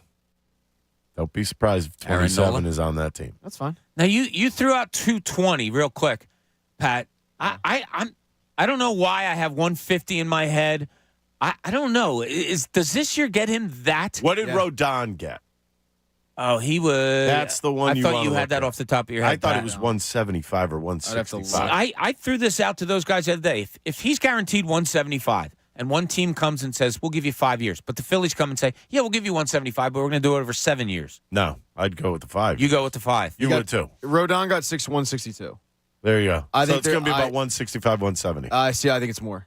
180. I think That's got to 220. I really think it's close you to 200. think it's 30 a year, huh? I think the pitching market this year is dreadfully bad. Oh, that's true. All right, and you're going to have some team that's overpaying that's going to go, we got ourselves an ace. All right, let's say it's not the Phillies. Yeah, I don't think it will be. Likely places. New York. I think Atlanta's likely. I don't know if they'll pay that much for a pitcher. Atlanta, maybe. The Mets. I don't think the Mets. I don't think they're in the market. They've stated that they're not contending this year. They're contending in 2026. Well, if you're going to get them for a couple of years, that's contending. Yeah, I guess. I think the Astros, because he's from Louisiana, and I think the Texas Rangers. So here's the thing. So keep in mind, all right, with Rodon, because you brought up Rodon. All right. I'm looking now. 2017, 4.15. 2018, 4.18. 2019, 5.19. 2020, 8.22. He had In 2021 and 2022, he was at 2.37, 2.88. There you Aaron go. Nola, as inconsistent as he is more consistent than Carlos Rodon, who just got $162 million, and by the way, was a disaster for the Yankees. Some team will go, we're getting a former Cy Young contender. Close to 200 for He'll be plus 200. Like there'll be a bidding I'll war take going the on. under. This is going to be interesting. I'll take the under 200. I'll say 6 at 180. That's 30 a year. I'm looking between that 25 and 30 a year. I think 6 at 215. Wow. All right, we're gonna have to throw our money. Well, on I mean, the table for this bet. Scherzer and Verlander were up over 40, they right? got 40 and they were 30 43. now. I mean, Verlander's coming off a Cy Young Award season, but it's true. But he's 40 something. Yeah, he's 40. Old. Yeah, but he's still getting the job done. It will be interesting because like what the market, and I brought this up earlier on the show this past week. You don't see 1-year deals for good pitchers. Like you see it in every other sport. A guy's really, really good and he'll get a 1-year deal, and it's just kind of but you don't see it with pitchers because it's such a premium that you get a Taijuan Walker signing a 4-year deal, even though he's a 4 ERA pitcher. Carlos Rodon signing a 6-year, $150+ million deal, even though for most of his career he's been a 4 to 5 ERA pitcher and he's turned it on for 2 years. You don't see it. So he's going to get a lot of money and he's going to get a lot of years. And do you want to be committed to that? I would not. Fair enough. Personally. No, all right. Dombrowski So the not over-under calling. we have is at 200. He I think keeps Ricky saying and I are at he's the under. hopefully staying. I have a hard time believing. I mean, he can stay for $12 million a season. Oh no. He exactly. He already took the Phillies discount. Did he though? Yeah. Like, what was his ERA when they signed that deal? I don't remember, but he should have made a lot more money than that. I mean, I don't know if necessarily my point was it was a discount at the time. Like it was securing. No, it was. It was securing the security money for him. Yeah, it's securing the money at the time of buying out your arbitration. Well, you would take security first, just in case you get absolutely, injured. I would. Oh yeah, Especially if it's $70-something million. If the bosses want to offer me a 5-year contract for a couple mil, if they want to do that, I'll sign it right now. I don't think anybody's that stupid. I don't think so either, but you never know. But you never know. If a team you gives could catch Aaron him in a Nola time of flux. Bob, team we're a gives Aaron little Nola late 200 for a million. break. Yes, we are a Why little don't bit you late take for a us break. home? He's got to Listen, walk. when we get back, Ricky's got to walk. This is really fun. I can't wait to do this with Ricky. Overreaction or realistic? What are we being when it comes to the Phillies? I've got some questions for him. If you have some, great. Jump on in. 610-632-0975 here at the John Kincade Show. Well,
Yes, it is John Kincade Show here at 97.5 The Fanatic. Bob Cooney, Pat Egan. We got Brendan Gunn on the producer seat. And, of course, Ricky Bottalico in here giving us his expertise. That's right. On the normal Thursday morning. I am such an expert. You are. This is my last Thursday. Are you guys sad? Yeah, dude. That's oh my God! Look on your face. Yeah. Nobody told me. What do you Dude, I think? just found out I was hosting at 5:30 this morning. Wait a minute. I'm assuming it's my last. I don't want it to be your last. I like having you're you not in. just a baseball guy. No, I don't look at myself like that, but Paul B. Moyer and Sons says differently. Is that who brings you here, Ricky? Paul B. Moyer and Sons brings me here. I want them to continue bringing you. You got to go where the pros go for outdoor power equipment. Obviously. Trimmers, hedgers, whatever you need. Zero turns. Zero turns. Also, did you know that they're also in Doylestown and Jamison, PA? They are? Yeah. Are you kidding me? I You heard could go that on the there, Fanatic. or you just go online at paulbmoyer.com. So you can go either way. I've you can heard go .com, so you can go on the line. Yep, on the line. And you could go to the Google machine and find Paul B. Moyer and Sons. You could do that. Or you drive up there and go see them. Just go for a drive. Nice little drive. 2 locations. Two of them. Why wouldn't Jamison you? and Doylestown. Beautiful weather out. Go for a little drive. Look at Bobby. Bob's like, all right, enough. No. Pat said on the line. There was a defense that we taught in high school. It was called the Dick Bennett defense, on the line, up the line. And it was like a deny ball type of thing. It's a really, really cool defense. But whenever anybody says on the line or up the line, I always think of that defense. On the line was always a bad thing in basketball for me. Because I was running. Yeah. I can remember you do something wrong. You do something wrong, and they're like, on the line. Ours was baseline. Yeah. Nope, on the Baseline. line. And then we the used to have to fingers go to the would come closest. out. No, we used to have to go to the closest line, whether it be really? center court, foul lines, or the back line. Mine was Egan, get the bottles. Because I had to fill up the water bottles. We loved people like you. Yeah, that's We absolutely right. weren't allowed to have water bottles. Egan, get the bottles. We got a washout. We had 2.5 hour practices, and we would get 1 5-minute washout. And you'd sprint to the water fountains and stuff like that. Football in high school, we'd have 2 a days. You're lucky to get any water. And that just wasn't right. It wasn't right at all. Like, that's not good We for used your to health. go until somebody would literally vomit. That a guy. That's how it was. We did a doesn't drill happen one time. nowadays. Yeah, No. we did a drill one time where our coach says we're doing it until everybody's bleeding. Oh, that's nice. And this is basketball. And the drill was rolling out the ball. It was called UCLA drill. So You got to dive after it. Yeah, they would roll it out to the foul line. You have to dive on the floor and try to get the ball. Yeah, it was crazy stuff back then. We used to do like they'd call it the 5. They'd throw out 4 balls. You had to get one of them. And the guy that 5. didn't. Guy that didn't just had to run around the court the whole time. Yeah. See, Like Pat, that's why Ricky and I are the men we are. And I'm just a soy boy. I'm a little soy boy you over sat here in there the with corner. the old juice box. Filling they up used water to- bottles. Remember the slide? They used to have the ball slide that Yeah. They used to put the 5 balls in there, and they would just go all over the field, all over the court, 4 balls. Every team I've ever been on, I've been like the Garrett Stubbs type, minus the bulletin board material. You Or got the overalls. Yeah, but it was all about jumping on the ball. Yeah. You got to jump on the balls. I mean, sometimes you do. I mean, if you want to get them, you got to jump on them. We used to take charges in practice and be taught how to land properly. I mean, it was fun. Yeah, good times. All right, Ricky, I got to get to this because I've been waiting for this Man, all day long, Ricky. He steps in it time and time again. And I knew it right after I said it. And Pat and Brendan, I want you guys to come up with your own. Also, I want to ask Ricky questions about this Phillies team and wonder if we're overreacting or if we're being realistic. We've heard tons of questions. It might be your own. It might be one you heard from somebody. But I want to pose them to you, Ricky, and let me know if you think it's an overreaction or if it's something that we're being realistic about. All right, here's the first one. Rob Thompson should have pinch hit for Rojas there in the 4th inning. Oh, I thought. All right, Are we being realistic or are we overreacting? I think you could have been realistic on that. I think it could have happened, but you gotta understand your choices. We did have actually a caller calling yesterday with a good choice. The choice was Sosa. I heard. I was listening. It was not then. Jake Cave. Jake Cave, I think, would have been a waste of time.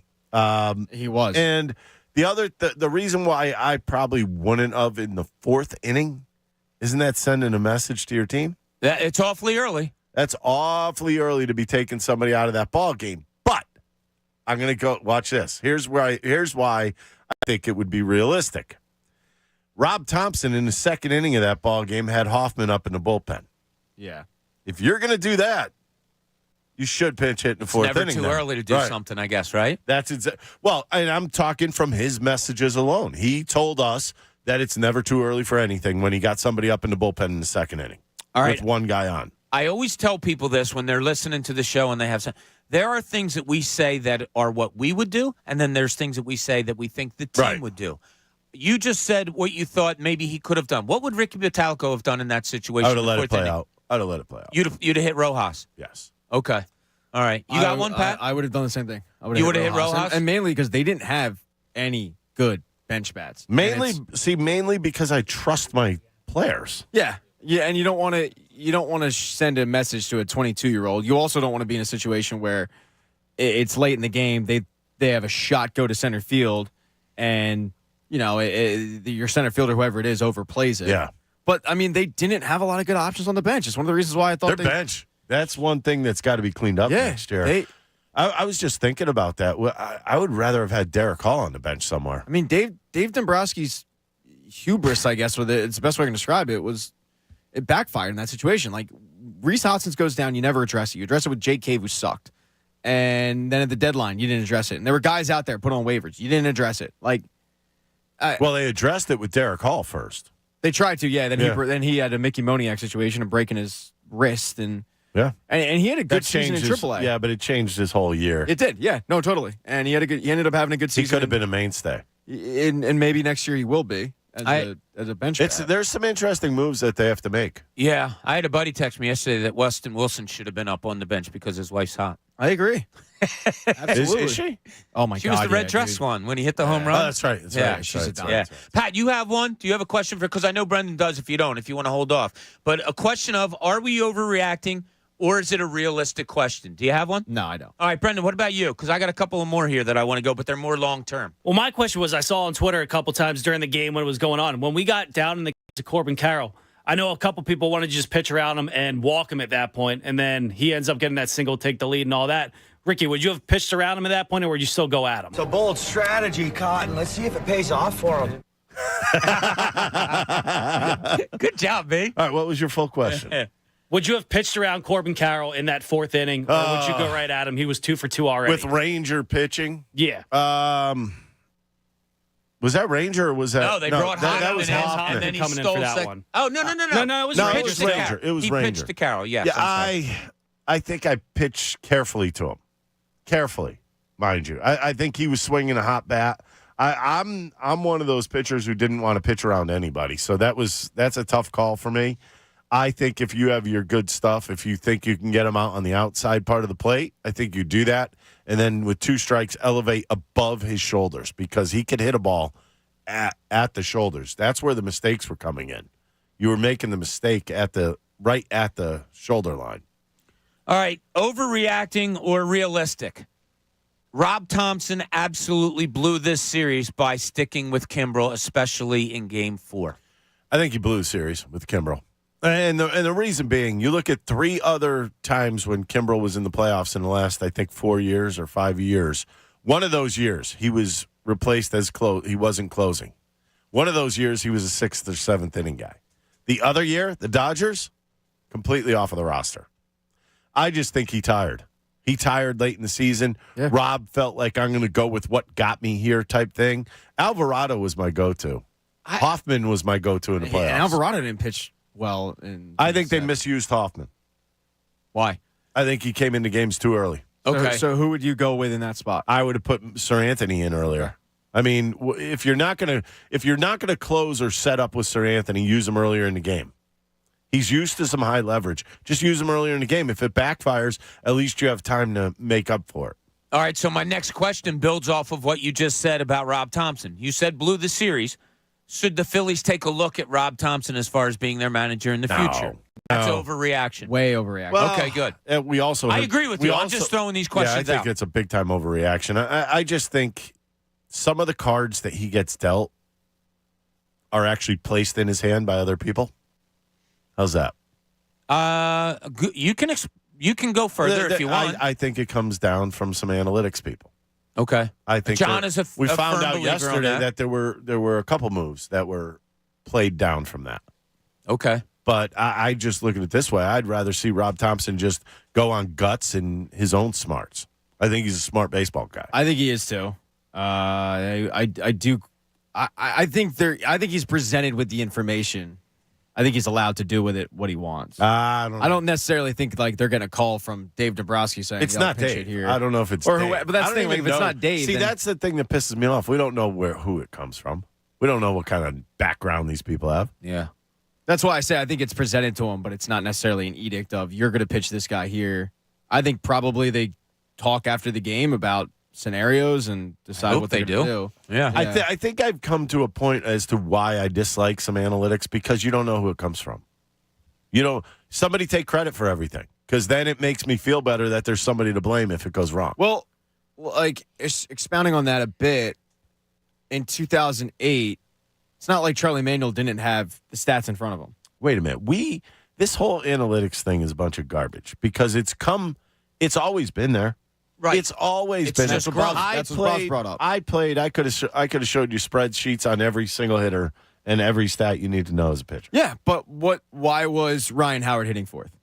Right? He's hitting fourth because he had the most power and he hits home runs, right? And it's like, well, the stats show that he hits the most home runs. That's an analytical approach if you want to use Bob's thing of it's always been there. It's always been there. So I don't know necessarily if it's like a new thing of the manager getting these reports. I think it's always been there. We've just been more readily available because RBIs average home runs. Like, you know that. Something that sticks in my head, you guys will enjoy this. Bob, you'll really enjoy this. Remember the vet, the big scoreboard of the vet. Yeah. I came in to pitch one day against Todd Hundley of the Mets, and it was the Mets, for some reason, like when I got my video of it, it was the Mets broadcast doing it. And they were like, I cannot believe that they are showing this on the scoreboard. And it had Todd Hundley and where his majority of his hits go, like his at-bats, where the ball ends up. And it was like all right center field.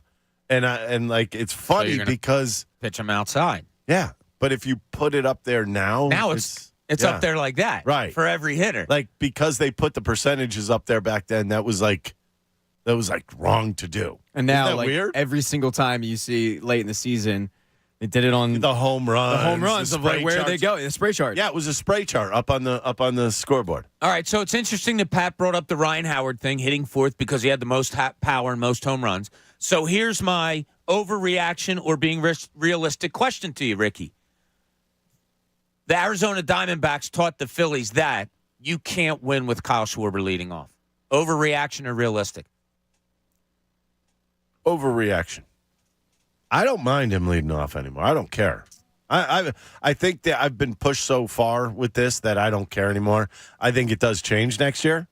Do you? Yes, you don't think he's going to be there? I think he bats second or third. How about that? I think Turner will lead off. I wouldn't lead off Turner either. I would lead off Turner. Why wouldn't you lead off Turner? I'd lead off Stott, I think. And keep Turner at Stott? 2.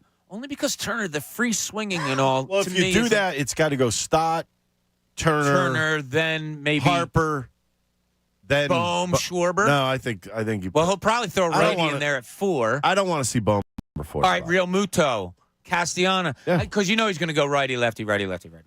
Castellano, that's if he's here. He's going to be. Why do we think he's not going to be here? It's just out there. Yeah, they're not trading. You don't know what they're doing and if they can, I think they would. I don't think in the sole purpose you put Bryce back out there for one more year. You put Rhys Hoskins at first base for 1 year. But like, what's okay? So Rhys signs for what? 15. So Castellanos is getting 20. So you're saving $5 million to bring back Rhys Hoskins. Well, you wouldn't be saving it. I think you open up a spot also. But still, it's 15, 20. They'd have to pay part of that. You're doing 5 to put it elsewhere to bring back a first baseman who hasn't played in over a year, who even when he did play was kind of inconsistent at times and streaky. He's not a good defensive first baseman. He's not a good defense. Like they missed his bat. To me, that's. But I don't disagree with you. But you can. Their lineup, I think, is good enough. Where oddly enough, with the stars that they have.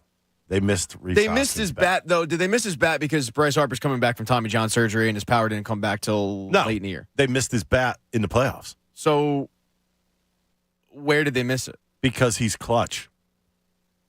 He gets on base. He's clutch. He does, but And he's that streaky guy that was bad for the Phillies at times, but when it was good, it was good. But okay, so you think that if Rhys Hoskins plays, Reese had some big hits. That's all. You know he did. Yeah. Oh yeah. If he was in that lineup, yeah, they won. Because I don't. I think he was streaky. Well, to agree to disagree, but what are the changes you're going to make then? You can't go back with the same team. All right. Well, then I probably would, but I would just change the order up. There it is. All right, let's do that. Let's ask, and this isn't part of the realistic And or you'd probably unrealistic. play the same song, too. Who's your starting first baseman next year? No. Whoa. Now you're taking shots. I would not play the same song, sir. That song I should don't not like have been, that song. That song should Don't not have been point. played. That's not nice. Number one, the song should not have been played. It ended up in a loss the year before. I don't disagree. Well, they retired it, and then they were like, we're playing like crap anyway. Play the damn song. I'm sure it had something to do with the song. I hear you. I hear you. The song's not why they lost, though, but the song. Fans will tell you it was because of the song. Oh, well, Rick, you've been here long enough. You know some fans. Look, people, I'm a fan. I'm an idiot. People all of a sudden, I'm sick of seeing Liam Castellanos now. Like, now stop. we're Everything's bad He's now. a kid. we're taking it out on a 10-year-old. He's a kid enjoying baseball games, and his dad plays. I can't even imagine. It's ridiculous. Can't even imagine. There was a great story, and this is just a shout out. It has nothing to do with anything. There was a great story about the Phillies bat boy in the papers the other day. The kid that runs so fast. You know, we've seen the bat boy all over the place. I apologize, I forget his name. But he's Adam. from Cherry Hill. Is it Adam? Adam Like something, Caragno or something like that. Yeah. But he's from Cherry Hill. Became friends with Liam. He's a cancer survivor. He's only 25 years old. Graduated from Temple. Just a great Q&A thing. If you get a chance, look it up because. God, the kid came off as so mature and so nice and very thought out. It was a really, really good story. All right, let's get back to what you were just saying it's his there. fault that they lost. It could have been. Let's start. If we're blaming Liam Castellanos, let's blame the Bat Boys. Yeah, because he was giving away shirts to raise Dan money Baker, for cancer. I blame you. I blame, Number one, you don't blame Liam. It's not his fault. He's a kid. They weren't He's a blaming kid him. They were just excited like, to watch his. See, that's one thing that people can't understand. That's He's a just sour. kid. Yeah, exactly. He's a kid, and he's excited. Can you imagine if your dad was playing in the big leagues? Right? We talked about that during the DS, like how awesome it is that he's smashing home runs and his kid is there to watch it. And I love how Castellanos treated it. He said, "That's my son, and to be able to take him on this ride with me is awesome." By the way, great dad. I give him all the credit in the world because it's hard to balance that during the season. I also love, look, and I know his dad's on the team. I love how engaged the kid is. Wow, you would be too at that age. Think about it. It's an uphill battle, though, to get your kid to watch a baseball game and not, ask, hey, can we do this and that? Like, that kid's dialed in. It's pretty cool. I think it's funny that you think about it now. Like a lot of guys I played with, their kids are now all in the big leagues. Look at the Toronto Blue Jays. Almost every guy that I had on my fantasy baseball team through the years, their sons playing for the Toronto Blue Jays. The number one prospect in baseball is Jackson Holiday. Is it really? Matt Holiday's kid. Yeah, he's number one overall. He pitches down in Florida, right? No, he's a hitter. He's a shortstop. Oh, is he? Yeah, He's a shortstop. He's a stud. The one thing, why does this stem to me that watching helps? Just watching when you're little helps. Think about Tiger Woods' son, Charlie.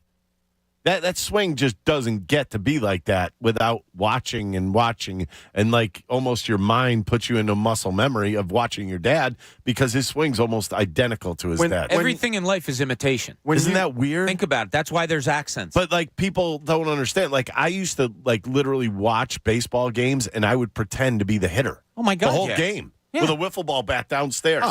I could hit this guy. You guys have seen the side-by-side of Vlad Guerrero Jr. and Vlad Guerrero. Yeah. That swing is identical. I got to see one of them live, which wasn't fun. Yeah, that must have been terrifying. All Junior has to do is hit one off the off the dirt one time. He hit a 420-foot home run off me. The ball was an inch off the ground. It was a curveball, an inch off the ground. He somehow got the bat under it and hit it to center field out. Yeah, one of the Phillies' top international signings, his dad, I forget who it is, but his dad was a major league player, and I went, oh, all right, at least we have pedigree.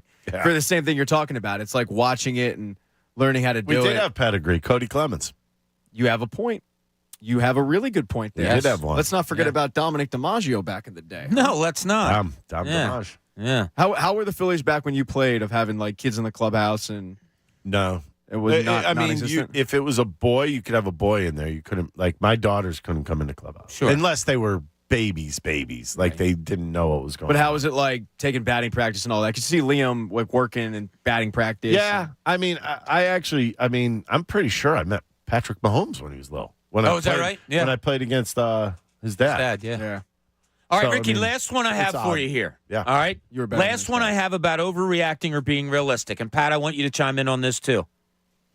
Bryce Harper has to win a World Series before he gets out of here, or his legendary status isn't cemented. He's going to be legendary one way or the other. Yeah. I think his numbers are going to talk for themselves. 2 MVPs already? Yep. This guy's. Did he win 2 here? 2. No, he won One one here, here. one in One Washington. in that, yeah.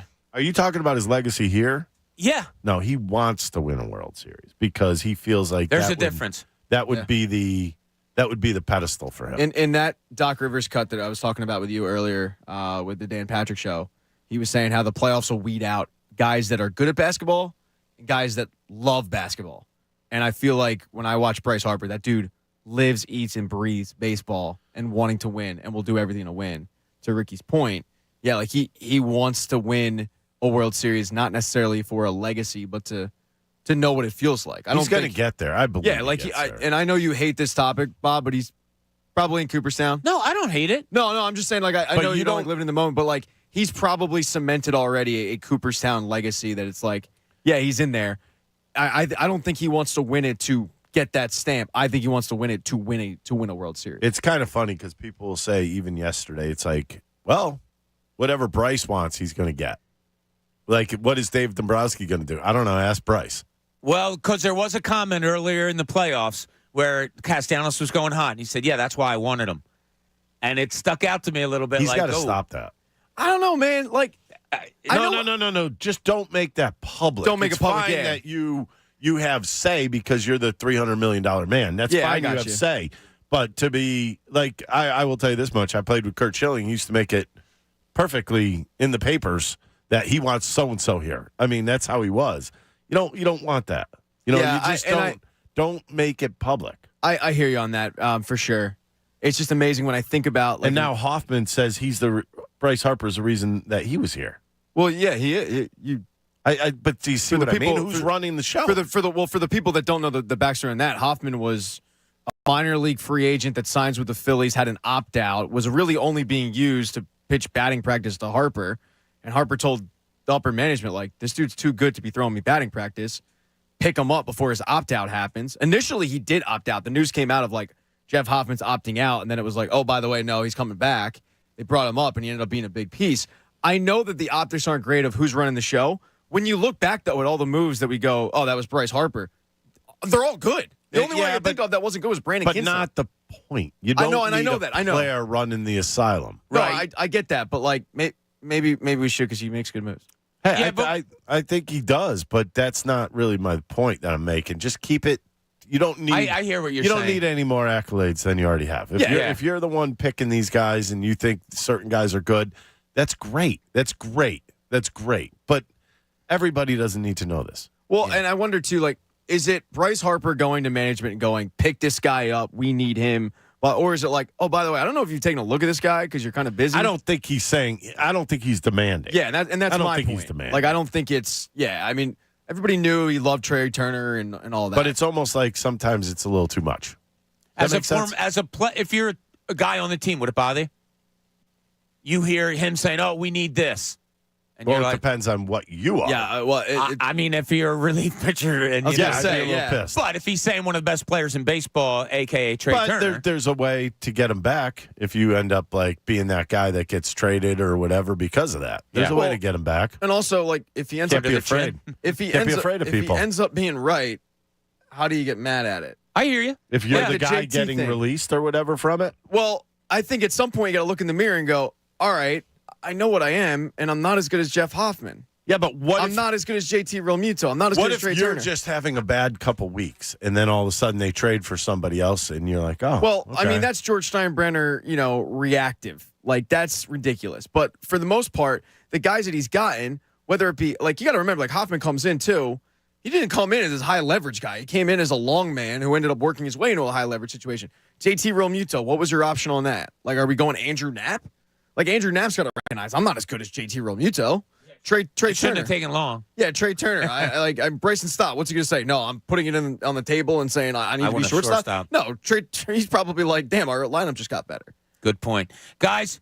Great job today. So much fun. John, we're glad you got to stay home today and get some rest and relaxation. I think John will be back here tomorrow, so we hope you join us back then. Brendan, great job today producing. Much thanks there. Want to tell you that the 9 o'clock hour is brought to you by The Bagster. Dumpster in a bag. Get yours today at Home Depot and Lowe's. For details, go to bagster.com. We will be back tomorrow to talk. Yes, Sixers season opener tonight, 7:30, right here on the Fanatic against the Milwaukee Bucks. Flyers also tonight at home against Minnesota. A lot to talk about. Maybe we'll wrap up this Phillies season once and for all and also get some more Eagles talk. This is the John Kincade Show here. Thanks for joining us on 97.5 The Fanatic. And imagine if your favorite casino came with an undo button. Well, guess what? You get that with FanDuel Casino's Play It Again.